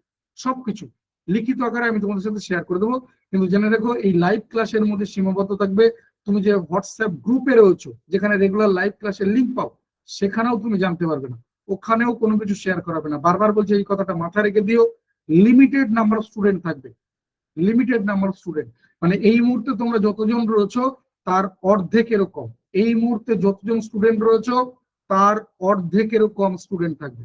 কারণ এই নতুন ব্যাচে তুমি সরাসরি স্যারের সাথে বা ম্যাডামের সাথে মাইক্রোফোন অন করে কথা বলতে পারবে, আর মাইক্রোফোন বন্ধ থাকবে না। নাম্বার 1। নাম্বার 2, সিক্রেট কোড বলে কোনো কিছু থাকবে না নতুন ব্যাচে। অর্থাৎ তুমি কোনো কারণে ধরো ক্লাস করতে পারলে না, তারও রেকর্ড বা স্টাডি মেটেরিয়াল তোমার জন্য অক্ষত অবস্থা থেকে যাবে। বিনা শর্তে যখন খুশি যেভাবে খুশি সেগুলোকে ব্যবহার করতে পারবে। তৃতীয় গুরুত্বপূর্ণ জায়গা যেটা, সেটা হচ্ছে আগামীকাল ক্লাসে, আগামীকালকে রেকর্ড ক্লাস, স্টাডি মেটেরিয়াল সহ প্রথম যে 2 দিন, অর্থাৎ প্রথম ক্লাস এবং দ্বিতীয় দিন ছিল বায়োসায়েন্স ক্লাস, এই দুটো ক্লাস অর্থাৎ মোট 3টে ক্লাসের রেকর্ডিং এবং স্টাডি মেটেরিয়াল একসঙ্গে এক জায়গায় পেয়ে যাবে। কারণ এগুলো তোমাদের চাহিদা ছিল, আমি গতকালই জানিয়েছিলাম। তো আমি এগুলো সব তোমাদের সাথে শেয়ার করে দেবো। 3টে গুরুত্বপূর্ণ জায়গা। প্রথমে বললাম, ম্যাথ এবং রিজনিং নিয়ে বিস্তারিত আলোচনা করা হবে, একদম A to Z details. Syllabus কি রয়েছে, কিভাবে আমরা মার্চ করতে পারি, এবং অবশ্যই প্রিভিয়াস ইয়ার কোশ্চেন আমরা ডিসকাস করবো। দ্বিতীয় যে গুরুত্বপূর্ণ জায়গা, সব থেকে গুরুত্বপূর্ণ এবং অনেকের জন্য এটা বলতে পারি যে ভীষণভাবে কাজে লাগবে, বা অনেকে এটার জন্য অপেক্ষা করছো, ওয়েট করছো, যে নতুন ব্যাচ নিয়ে আগামীকাল ক্লাসে জানিয়ে দেবো। আবারও বলছি, কোথাও জানতে পারবে না, কোনো মেসেজ করে বা ফোন করেও কিছু জানতে পারবে না। যা কিছু লাইভ ক্লাসের মধ্যে সীমাবদ্ধ থাকবে। লাইভ ক্লাস ছাড়া কিচ্ছু জানতে পারবে, আগামীকাল ক্লাস ছাড়া কিচ্ছু জানতে পারবে না।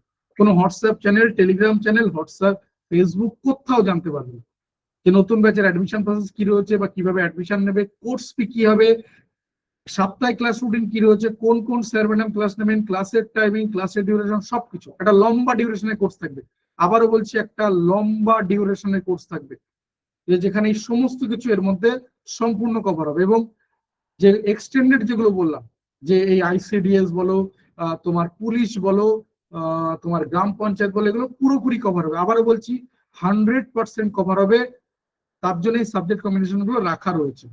আর তৃতীয় যেটা, মাস্টার সিক্রেট কোড, যার সাহায্যে আগামীকাল সহ বিগত প্রথম 2 দিনের ক্লাস, আগামীকাল সহ বিগত প্রথম 2 দিনের ক্লাসের রেকর্ডিং এবং স্টাডি মেটেরিয়াল একসঙ্গে পেয়ে যাবে। জিওগ্রাফি ক্লাসের লিঙ্ক শেয়ার করে দিচ্ছি, এই কোড শেয়ার করে দিচ্ছি। জিওগ্রাফি ক্লাসের জন্য শুধুমাত্র কোডটা টাইপ করে পাঠাবে, কোনো স্ক্রিনশট বা ছবি তুলে পাঠাবে না, অর্থাৎ ইমেজ পাঠাবে না, তাহলে তোমার কাছে যাবে না। শুধুমাত্র হোয়াটসঅ্যাপ করবে, অন্য কোনো ফরম্যাটে পাঠাবে না। নিচে যে মোবাইল নাম্বার দেওয়া রয়েছে সেই নাম্বারে হোয়াটসঅ্যাপ করবে, নাম্বারটা আমি দেখিয়ে দিচ্ছি। আর সিক্রেট কোড যেটা, আগামীকাল কিন্তু মাস্টার সিক্রেট কোড থাকবে, কিছুটা পার্থক্য থাকবে। আজকের কোডে চলে গেলাম, স্কাই ইজ দ্য লিমিট। আবারও বলছি, যে কোডগুলো বলছি প্রতিদিন একটু মনে করে দেখো, যদিও আগের কোডগুলো এক্সপায়ার করে গেছে। প্রথম দিনের কোড ছিল, মনে করে দেখো কি, WBCS মাই ড্রিম। দ্বিতীয় দিনের কোড কি ছিল, আই অ্যাম দ্য বেস্ট। তৃতীয় দিনের কোড কি ছিল, অর্থাৎ হিস্ট্রি ক্লাস গতকাল, সরি তার আগের দিন স্মার্ট হার্ডওয়ার্ক। গতকাল অর্থাৎ ইংলিশ ক্লাসের কি ছিল, target government job, target government job. আর আজকের কোড হচ্ছে স্কাই ইজ দ্য লিমিট। প্রতিদিনের কোড যেগুলো তোমাদেরকে বারবার বলা উচিত, বারবার লেখা উচিত, নিজেকে বারবার বলা উচিত। আমি তোমাদের একবার লিখিয়ে দিচ্ছি, শুধু টাইপ করো স্কাই ইজ দ্য লিমিট, পাঠাবে সেম নাম্বার। যারা বিগত 4-5 দিন ধরে পাঠাচ্ছ তাদের কাছে নাম্বারটা মুখস্থ হয়ে গেছে বা এই নাম্বারটা তোমরা বারবার পাঠাচ্ছ। 629151 কোড হচ্ছে কি স্কাই ইজ দ্য লিমিট। 325 3 8 আর 5 13টা লেটার বা ক্যারেক্টার, 13টা লেটার বা ক্যারেক্টার। শুধু এইটুকু টাইপ করো 629151 629151 শুধু এই নাম্বারে টাইপ করে পাঠাবে, অন্য কোনো নাম্বারে পাঠাবে না, তাহলে তোমার কাছে যাবে না। শুধু কোডটা টাইপ করো sky is the limit, sky is the limit, পাঠাও 629151 629151 শুধুমাত্র এই নাম্বারে টাইপ করে পাঠাবে, অন্য কোথাও পাঠাবে না। আবারও বলছি, সবার কাছে রিকোয়েস্ট হলো যাদের দরকার রয়েছে অবশ্যই আগামীকাল লাইভ ক্লাস অ্যাটেন্ড করো। লাইভ ক্লাস ছাড়া কোনো কিছু জানতে পারবে না। আমি যদি বলি যে যখন আমি কোড শেয়ার করছি তখনও প্রায় 55 জন কোড শেয়ার করে 1 মিনিট হয়নি, তার মধ্যে 36 জনে নেমে গেছে। বেশিরভাগ ক্ষেত্রে টেন্ডেন্সি ওটাই যে কিছু নোটস জোগাড় করে নিলাম, কিছু পিডিএফ জোগাড় করে নিলাম, কিছু রেকর্ড ক্লাস জোগাড় করে নিলাম। বিশ্বাস করো তোমরা শুধুমাত্র কাউন্টিং এর জন্য রয়েছে, শুধুমাত্র অন্য কোনো কিছু না। মিলিয়ে নেবে শেষ পর্যন্ত। এখানে তোমাকে ধৈর্য দেখাতেই হবে। যদি ওটা দেখাতে না পারো তো তুমি এই প্ল্যাটফর্মের একজন বোঝা মাত্র। তুমি এই প্ল্যাটফর্মের একটা সিম্পল বোঝা, সিম্পল বোঝা, আর কিচ্ছু না। তোমাকে দিয়ে কোনো কাজে লাগবে না যদি এতটুকু ধৈর্য রাখতে না পারো। হারিয়ে যাবে তো দ্বিতীয়বার অ্যাডভার্টাইজমেন্ট দিয়েও খুঁজে পাওয়া যাবে না। মিলিয়ে নিয়ে কথাগুলো। কারণ আমি প্রথম দিন একটা কথা বলেছিলাম যে আমাদের কোয়ালিফিকেশন কি না, গ্রাজুয়েট হতে হবে, আর বয়স 40 বছর পর্যন্ত রয়েছে, মানে 40 41। 41 হচ্ছে এবিসি আর 44 হচ্ছে ডি। তাহলে গ্রাজুয়েট হতে হবে 40+ বয়স এর মধ্যে। তারপরেও বলছি কমিশন যদি কালকে বলে না এক টুকটুকে ফর্সা ছেলে হতে হবে, হেভি দেখতে হতে হবে, দাঁতগুলো খুব সুন্দর হতে হবে, নাক খুব সুন্দর, চোখ খুব সুন্দর থাকতে হবে, চোখে পাওয়ার থাকলে হবে না, হেভি গায়ের রং হতে হবে, হেভি মাসেল হতে হবে, এরকমও যদি বলে কয়েক লাখ ক্যান্ডিডেট লাইনে দাঁড়িয়ে পড়বে। কয়েক লাখ ক্যান্ডিডেট যদি বলে দেয় না কালো ছেলে নেবো না, বেটে ছেলে নেবো না, মাথায় টাক পড়ে গেছে নেবো না, মাসেল নেবো না, রোগা ট্যাংটেঙে নেবো না, তাতেও বলছি কয়েক লাখ ক্যান্ডিডেট দাঁড়িয়ে যাবে। ভ্যাকান্সি কত? এটা ডব্লিউবিসিএস এ গড়ে বেরোয়, গড়ে 450 থেকে 600, গড়ে 450 থেকে 600 হচ্ছে তোমার ভ্যাকান্সি থাকে। আর সব থেকে বেশি ভ্যাকান্সি কোথায় থাকে? ক্লার্কশিপে। কম বেশি 5,000 5,500 কাছাকাছি ভ্যাকান্সি থাকে। আমি যদি বলি বছরে কত ভ্যাকান্সি, লাস্ট 15 বছরে ক্যালকুলেশন করলে ও কম বেশি দাঁড়াবে গিয়ে ওই 250-র কাছাকাছি। যদি গড় করো, যদি গড় করো ডব্লিউবিপিএসসির এই পার্টিকুলার পরীক্ষাগুলো, যে মিসলেনিয়াস, ক্লার্কশিপ, ডব্লিউবিসিএস কি আইডিও, এমবিআই এই টাইপের পরীক্ষাগুলোই নাও না, বা তুমি নাও না ওই আইসিডিএস কে নাও না, গড় যদি বলি বছরে 250-300 ভ্যাকান্সি। তুমি নিজেকে সেলিব্রিটি মনে করছো ভাই, যে ঠিক আছে এখান থেকে একটু খামচে নিলাম, ওখানে একটু এ করে নিলাম, এখান থেকে একটু দেখে নিলাম, তো ওরা সময় তোমাকে বলবে এই তো আমিও তোমাকে দেখে নিলাম, পরীক্ষার সুযোগ দিয়েছি, ওই পরীক্ষায় বসেছিলে, ওই পরীক্ষায় বসেছিলে, ওই পরীক্ষায় বসেছিলে, সুযোগ দিয়েছি তো। সময় তোমাকে ঠিক এইরকম হাসি মুখে রিপ্লাই দিয়ে দেবে। প্রিলিতে বসেছিলে একবার, তাই না, 10টা প্রিলিতে বসেছিলে, একবার প্রিলি কোয়ালিফাই করেছিলে, একবার তো মেন্সে বসতে সুযোগ দিয়েছি, ঠিক এই ওয়েতে রিপ্লাই দেবে, এই ওয়েতে রিপ্লাই দেবে। মিলিয়ে নিও, এটা অতটাও ঠিক সহজ না। তুমি নিজেকে সেলিব্রিটি মনে করছো, হ্যাঁ ঠিক আছে স্টেজে মেরে দেবো, লাইফে স্টেজই তৈরি করতে পারবে না। এই যে বলছো না স্টেজে মেরে দেবে না, লাইফে স্টেজ পাবে না, লাইফে স্টেজ পাবে না। যেখানে দাঁড়িয়ে থাকবে বিকেলবেলা এসে বলে সরে দাঁড়ান এখানে একটা ঠেলা লাগাবো, নিজের বলে কোনো কিছু থাকবে না। সময় থাকতে পাল্টাও, সময় থাকতে পাল্টাও। আবারও বলছি ফার্স্ট কোয়ালিফিকেশন ধৈর্য, না দেখাতে পারলে এই প্ল্যাটফর্মে তুমি বোঝা, ধৈর্য। সেকেন্ড কনসিস্টেন্সি বা রেগুলারিটি। মাত্র ভাবো না 5 দিন ক্লাস করছি, কজন রয়েছে কনসিস্টেন্সি দেখিয়েছো? মাত্র 5 দিনের জার্নি বলছি, কজন দেখিয়েছো? আমি যদি এই ক্লাসটা কন্টিনিউ করতাম না, ধরো পুরো আগামী ধরো 15 দিন কন্টিনিউ করতাম, 15তম দিনে দেখতাম টোটাল জয়েন করছে মোটামুটি 12-14 জন, 15 জন পাওয়া যাচ্ছে না। কারণ কি বলতো, ফ্রিতে আমরা ইয়ে করি না, ফ্রি পড়াচ্ছে মানে নিশ্চয়ই এই লোকটার কোনো না কোনো দুর্বলতা রয়েছে। নিশ্চয়ই কোনো কিছু রয়েছে। এই হচ্ছে ব্যাপার, আর কিছু না। এই হচ্ছে ব্যাপার।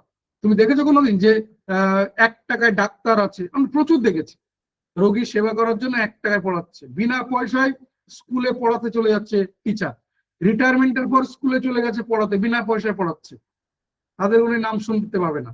শুনতে পাবে বড় বড় ডাক্তার যারা কয়েকশো বা কয়েক হাজার টাকা নিয়ে ভিজিট নিয়ে ফিস দিচ্ছে। তুমিও তাদেরকে খোঁজ করো, কোনোদিন খোঁজ করে আছে 1 টাকার ডাক্তার কোথায় আছে খুঁজে দেন তো? খোঁজ করবে না। তো ব্যাপারটা ঠিক এইরকম। বুঝতে পারলে তোমার জন্য মঙ্গল, না হলে তো মঙ্গল অন্য কারোর জন্য আছে। ঠিক আছে, চলো আমি এই পর্যন্ত রাখলাম। আগামীকাল আবারও বলছি আমি নিজে ক্লাসে থাকবো। এটাই আমার সাবজেক্ট, ম্যাথ এবং রিজনিং। আমাদের প্রিলির জন্য মেন্টাল অ্যাবিলিটি, মেইনসের জন্য ম্যাথ এবং রিজনিং ইন্ডিভিজুয়াল সাবজেক্ট হিসেবে রয়েছে। এছাড়া সমস্ত পরীক্ষাতে ম্যাথ বাধ্যতামূলক, কোথাও কোথাও রিজনিং রয়েছে, কোথাও কোথাও রিজনিং রয়েছে। আবারও বলছি যে ম্যাথের জন্য আমি বাদ দিয়ে আরো 2জন ফ্যাকাল্টি থাকবেন। ম্যাথে উইকে 2টো করে ক্লাস থাকবে, আমি বাদ দিয়ে আরো 2জন ফ্যাকাল্টি থাকবে ম্যাথের জন্য। আমি মূলত প্র্যাকটিস ক্লাসে থাকবো, রেগুলার ক্লাস আমি করব না। প্র্যাকটিস ক্লাসগুলো মূলত আমি করব, কারণ রেগুলার ক্লাস আর প্র্যাকটিস ক্লাসে ফ্যাকাল্টি আলাদা থাকে। আমি জানি যে হিস্ট্রি ক্লাসে 2জন ফ্যাকাল্টি থাকবে, একজন দেখে নিয়েছো আর একজন দেখতে পাবে, কিন্তু এর যে প্র্যাকটিস ক্লাস হবে আলাদা ফ্যাকাল্টি। জিওগ্রাফি ক্লাস দেখে নিয়েছো, এর প্র্যাকটিস ক্লাস অন্য ফ্যাকাল্টি থাকবে। প্র্যাকটিস ক্লাস বলতে যেখানে শুধু এমসিকিউ ডিসকাশন হবে। আর এই যে ক্লাসগুলো চলছে এগুলো এরকম একদম থিওরি বেসড, একদম জিরো থেকে টপিক ধরে ধরে চ্যাপ্টার ধরে ধরে ক্লাস চলবে। যে আজ নদ নদী, কাল পাহাড় পর্বত, পরশুদিন ইন্ডাস্ট্রি, তারপরের দিন তোমার জলবায়ু, তারপর দিন তোমার কৃষিকাজ, আমাদের ভূগোলের যে চ্যাপ্টার গুলো রয়েছে, এইভাবে একদম পুরো চ্যাপ্টার ওয়াইজ এগোবে, চ্যাপ্টার ওয়াইজ প্রত্যেকটা সাবজেক্টে। প্র্যাকটিস ক্লাস এভরি উইক একটা করে থাকবে। আজ হিস্ট্রি, তো পরের সপ্তাহে জিওগ্রাফি, তো তারপরের সপ্তাহে ফিজিক্যাল সায়েন্স, তো তারপরের সপ্তাহে ইকোনমিক্স, তো তারপরের সপ্তাহে রিজনিং। প্রত্যেক সপ্তাহে কোনো না কোনো সাবজেক্টের প্র্যাকটিস ক্লাস থাকবে। মানে মোটামুটি প্রত্যেক 7 থেকে 8 সপ্তাহ পর এই সাবজেক্টগুলো আবার রিপিট করবে। মানে আজ যদি হিস্ট্রি হচ্ছে, তাহলে হিস্ট্রির প্রবাবিলিটি রয়েছে মোটামুটি আবার 7 থেকে 8 সপ্তাহ পর এই প্র্যাকটিস ক্লাস রিপিট করবে। আবার বলছি, নতুন ব্যাচে এখনো যতজন স্টুডেন্ট রয়েছে কম বেশি এরকম স্টুডেন্ট থাকবে। নতুন ব্যাচে ঠিক এইরকম নাম্বার অফ স্টুডেন্ট থাকবে, যে যেখানে লাইভ ক্লাসে তুমি সরাসরি কোশ্চেন করতে পারবে কোনো শর্ত ছাড়াই। যে এরকম থাকবে না যে এই 5টা বা 10টা বা 15টা কোশ্চেন করবে, এরকম কোনো শর্ত থাকবে না। প্লাস নতুন ব্যাচে সিক্রেট কোড বলে কোনো কিছু থাকবে না। আমি তো বললাম লম্বা ডিউরেশনের কোর্স থাকবে। আমি এগুলো সব আগামীকাল ডিটেলসে জানিয়ে দেবো, A to Z লিখিত আকারে জানিয়ে দেবো। শোনা যাচ্ছে 4 তারিখে, অক্টোবরের 4 তারিখে মিসলেনিয়াস পরীক্ষা হওয়ার সম্ভাবনা রয়েছে। ঠিক আছে, ডব্লিউবিপিএসসি মিসলেনিয়াস 4 তারিখে হওয়ার সম্ভাবনা রয়েছে। গতকাল যে নোটিশটা দেখা গেছে আমি জানি না তার কতটা কি সত্যতা রয়েছে, তবে বেশ অথেন্টিক জায়গা থেকে পাওয়া গেছে, যার জন্য আমি বলতে পারছি না ওটা কি ফেক। কিন্তু তারপরেও আমি বলতে পারছি না, কারণ ওটা ইনডাইরেক্টলি আমার কাছে এসছে, ডাইরেক্টলি আমি পাইনি। আর নেক্সট যেটা যে বলা হচ্ছে ডব্লিউবিসিএস 2025, কারণ 2024-এর প্রিলিমিনারি হয়ে গেছে, কিন্তু তারপরে 2025-এর এখনো ফর্ম ফিল আপ হয়নি। কিন্তু 2025-এর পরীক্ষা কবে হবে সেটা জানিয়ে দিয়েছে, নভেম্বরের 3rd বা 4th উইক। আর ডিসেম্বরের 1st উইকে বলছে তোমার ক্লার্কশিপ তার পার্ট 1 পরীক্ষা হবে, যদিও ক্লার্কশিপের এখনো ফর্ম ফিল আপ হয়নি। এইরকম অবস্থায় আটকে রয়েছে বা দাঁড়িয়ে রয়েছে। নভেম্বরে হবে তো বললাম যে ডব্লিউবিসিএস এরকমটাই বলা রয়েছে। মানে তুমি এখনো যতটা জানো আমিও ততটুকুই জানি। আমিও গতকাল হোয়াটসঅ্যাপ চ্যানেলে এটা শেয়ার করে দিয়েছি, গতকাল মাঝরাত্রে আমি শেয়ার করে দিয়েছি যখন পেয়েছি। বলা আছে নভেম্বরের 3rd বা 4th উইক করে হবে। হ্যাঁ, রাত 8টার পর একটা থাকবে, 8টার আগে একটা থাকবে, এরকম। 8টার পর পুরো বুক থাকবে, কারণ নাম্বার অফ ক্লাস বেশি থাকবে, একটা সপ্তাহে টোটাল নাম্বার অফ ক্লাস বেশি থাকবে। ভাবো এতগুলো সাবজেক্ট, আবার প্রত্যেকটা সাবজেক্টে সপ্তাহে একটা করে ক্লাস, অঙ্ক ইতিহাস এরকম সাবজেক্ট আবার 2টো করে ক্লাস। তাই আবার বলছি প্যাকটাপ চাপ থাকবে কিন্তু রাত্রেবেলা, মানে এন্টায়ার সন্ধ্যেবেলা পুরোটা আমার, এন্টায়ার সন্ধ্যেবেলা, মানে তোমার পুরো সন্ধ্যা প্রতিদিন আমার। 25 জন ধরো ব্যাচে রয়েছে, তো 25 জনের পুরো সন্ধ্যা আমার, সন্ধ্যা তোমার হবে না, এই পুরো সন্ধ্যা আমার। এই কথাটা মাথায় রেখে কালকে আসবে, আমি আগামীকাল পুরো ডিটেলসে একদম লিখিত আকারে তোমাদের সাথে শেয়ার করে দেবো। গ্রাম পঞ্চায়েত দেখো পরীক্ষার নোটিফিকেশন বা যা কিছু সম্ভবত পুজোর পরপরই বেরোবে, পুজোর আগে বেরোনোর সম্ভাবনা প্রায় কম বলতে পারো। কারণ আবারও বলছি যে যদি ধরে নি যে কিছু কাজ করছে, কারণ প্রথমত ঘেটেছিল, এটা আমরা সবাই জানি যে পুরো সিস্টেমটাই ঘেটেছিল, কি পরিমাণে দুর্নীতি কি পরিমাণে হয়েছে আমরা কম বেশি ফিল করতে পারি। তো সেখান থেকে ওবিসি প্রথমে এই এ বা বি এগুলোকে পুরো ক্যান্সেল হয়ে গেছে, এ আর নেই, ওই পার্ট মিটে গেছে। তারপরে দাঁড়ালো 7 না 17। এবার সেন্ট্রাল গভর্নমেন্ট 17% রিজার্ভেশন দেয়, ঠিক আছে। এবার এই জায়গাটায় গিয়ে এটা যদি প্রপারলি না করতে পারে, যে কালকে নোটিফিকেশন বের করলো, আমার মনে হয় তাতে করে আরো 1 মাস সময় নিক, কিন্তু কালকে নোটিফিকেশন বের করে পরশুদিন আবার হাইকোর্টে কেস যে না 7% হলে হবে না 17% হতে হবে। আমার মনে হয় এই জায়গাগুলোকে আগে প্রবলেম সলভ করে নেওয়া ভালো। তাতে করে আবারও বলছি 1 মাসের জায়গায় 2 মাস লাগুক, পুজোর পরই নোটিফিকেশন বেরোক, পরীক্ষা ডিসেম্বর জানুয়ারি ফেব্রুয়ারি করে হোক, তাতে অন্তত ভালো থাকবো। কিন্তু নোটিফিকেশন বের করে যে অভিজ্ঞতা আমাদের প্রিভিয়াস রয়েছে, যে নোটিফিকেশন বেরিয়েছে তার এগেইনস্টে আবার কেস হয়েছে, তাই তো, সেটা আমাদের একদম কাম্য না। আমি আবারও বলছি আরো 2 মাস লেট হোক, কারণ একটা সরকার তারা এসছে, সময় দেওয়া উচিত, ডেফিনেটলি সময় দেওয়া উচিত। কারণ তাদের মেন্টালিটি, তাদের ইয়ে থিঙ্ক ট্যাঙ্ক, তাদের যে তোমার মানে একটা সরকারের যে ক্যারেক্টারিস্টিক্স হয় এটা সম্পূর্ণ ডিফারেন্ট, সম্পূর্ণ ডিফারেন্ট, এটা আইডিওলজি সবকিছু ডিফারেন্ট। তো সেইভাবে এগোবে সবকিছু, সেভাবে আমি চাই যে আরো 2 মাস লেট হোক, কিন্তু সেটা যেন পাকাপাকি হয় এই ব্যাপারটা। আমরা অন্তত কিছু না কিছু দেখতে পাচ্ছি যে হ্যাঁ ওবিসির কেসটা মিটিয়েছে, এবার 7% আর 17% এই জায়গাটার জন্য বারবার বলছি যে সেটাই নিয়ে চালিয়ে যাচ্ছে লড়াই। তো সেটা পার্মানেন্টলি হোক, যে 7 হোক বা 17 হোক, যাই হোক না কেন পার্মানেন্টলি হোক, অফিসিয়ালি সেটা হোক, যাতে তার উপর কেউ কেস না করতে পারে, যে নোটিফিকেশন বেরোলো তারপরে কেস করে সেটাকে আবার এক্সটেন্ড করে দিল, পরীক্ষা নিতে দিচ্ছে না, এটা যেন না হয়। তাতে আরো 2 মাস লেট হোক, আরো 2 মাস পিছিয়ে যাক। কারণ ব্যাপারটা মাথায় রেখো যে এই একটা কোশ্চেন নিজেকে করলেই আমার এই সেন্টেন্সের সাথে তুমি একমত হবে কি। আমি জিজ্ঞাসা করি যে কালকে ধরো নোটিফিকেশন বেরোবে, বললো 3 মাস পরে পরীক্ষা, আগামী 90 দিনের মাথায় পরীক্ষা, তো তুমি রেডি? শুধু এই কোশ্চেনটা নিজেকে করবে, দেখবে আর কারোর দিকে আঙুল তুলতে ইচ্ছা করছে না। যদি বলে আজ হচ্ছে অক্টোবরের লাস্ট উইক রয়েছে, এই অক্টোবর বলছে অগাস্টের লাস্ট উইক রয়েছে, নভেম্বরের লাস্ট উইক পরীক্ষা হবে, তো তুমি রেডি? এই কোশ্চেন আনসার যদি ইয়েস হয় তাহলে তুমি বলো, যা যা বলছো সব বলো, সোশ্যাল মিডিয়াতে লেখো যা যা করো। আর যদি না হয় তাহলে বলো বলা বন্ধ করো, সোশ্যাল মিডিয়া দেখা বন্ধ করো। কারণ তোমার কাছে সবকিছু পৌঁছাবেই, তুমি এমন একটা জায়গায় বাস করো, মানে এমন একটা যুগে বাস করো আর কি, যেখানে তোমার কাছে সবকিছু পৌঁছে যাবে, তুমি না চাইতেও সবকিছু পৌঁছে যাবে। ভাবো একবার, আমরা কত কিছু চাই না, দেখতে চাই না, এটা আমার দরকার নেই, তারপরেও তোমার কাছে পৌঁছে যাচ্ছে। আমরা এমন একটা দুনিয়াতে এখন বাস করি। তাই ওটা নিয়ে ভাবতে যেও না, যা তোমার হাতের মধ্যে নয়, যা তোমার ক্ষমতায় নেই সেটাকে নিয়ে ভাবতে যেও না, বরং যেটা তোমার ক্ষমতায় রয়েছে সেটাকে নিয়ে ভাবো, সেটাকে কাজে লাগাও, কিছু করতে পারবে। ফিল করতে পারছো কিনা দেখো কথাগুলোর মধ্যে। আরো একবার বলছি যে কোয়ালিফিকেশন ওটা নয়, কোয়ালিফিকেশন ফার্স্ট, ধৈর্য রাখতে পারছো কিনা, সামান্য এই ধৈর্যটুকু রাখতে পারছো না।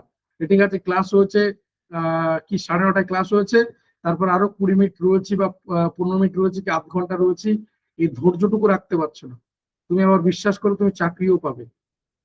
অসংখ্য ধন্যবাদ, গুড নাইট, ভালো থেকো। আগামীকাল আমি নিজে থাকবো ক্লাসে, 8টা থেকে দেখা হবে। Thank you, good night.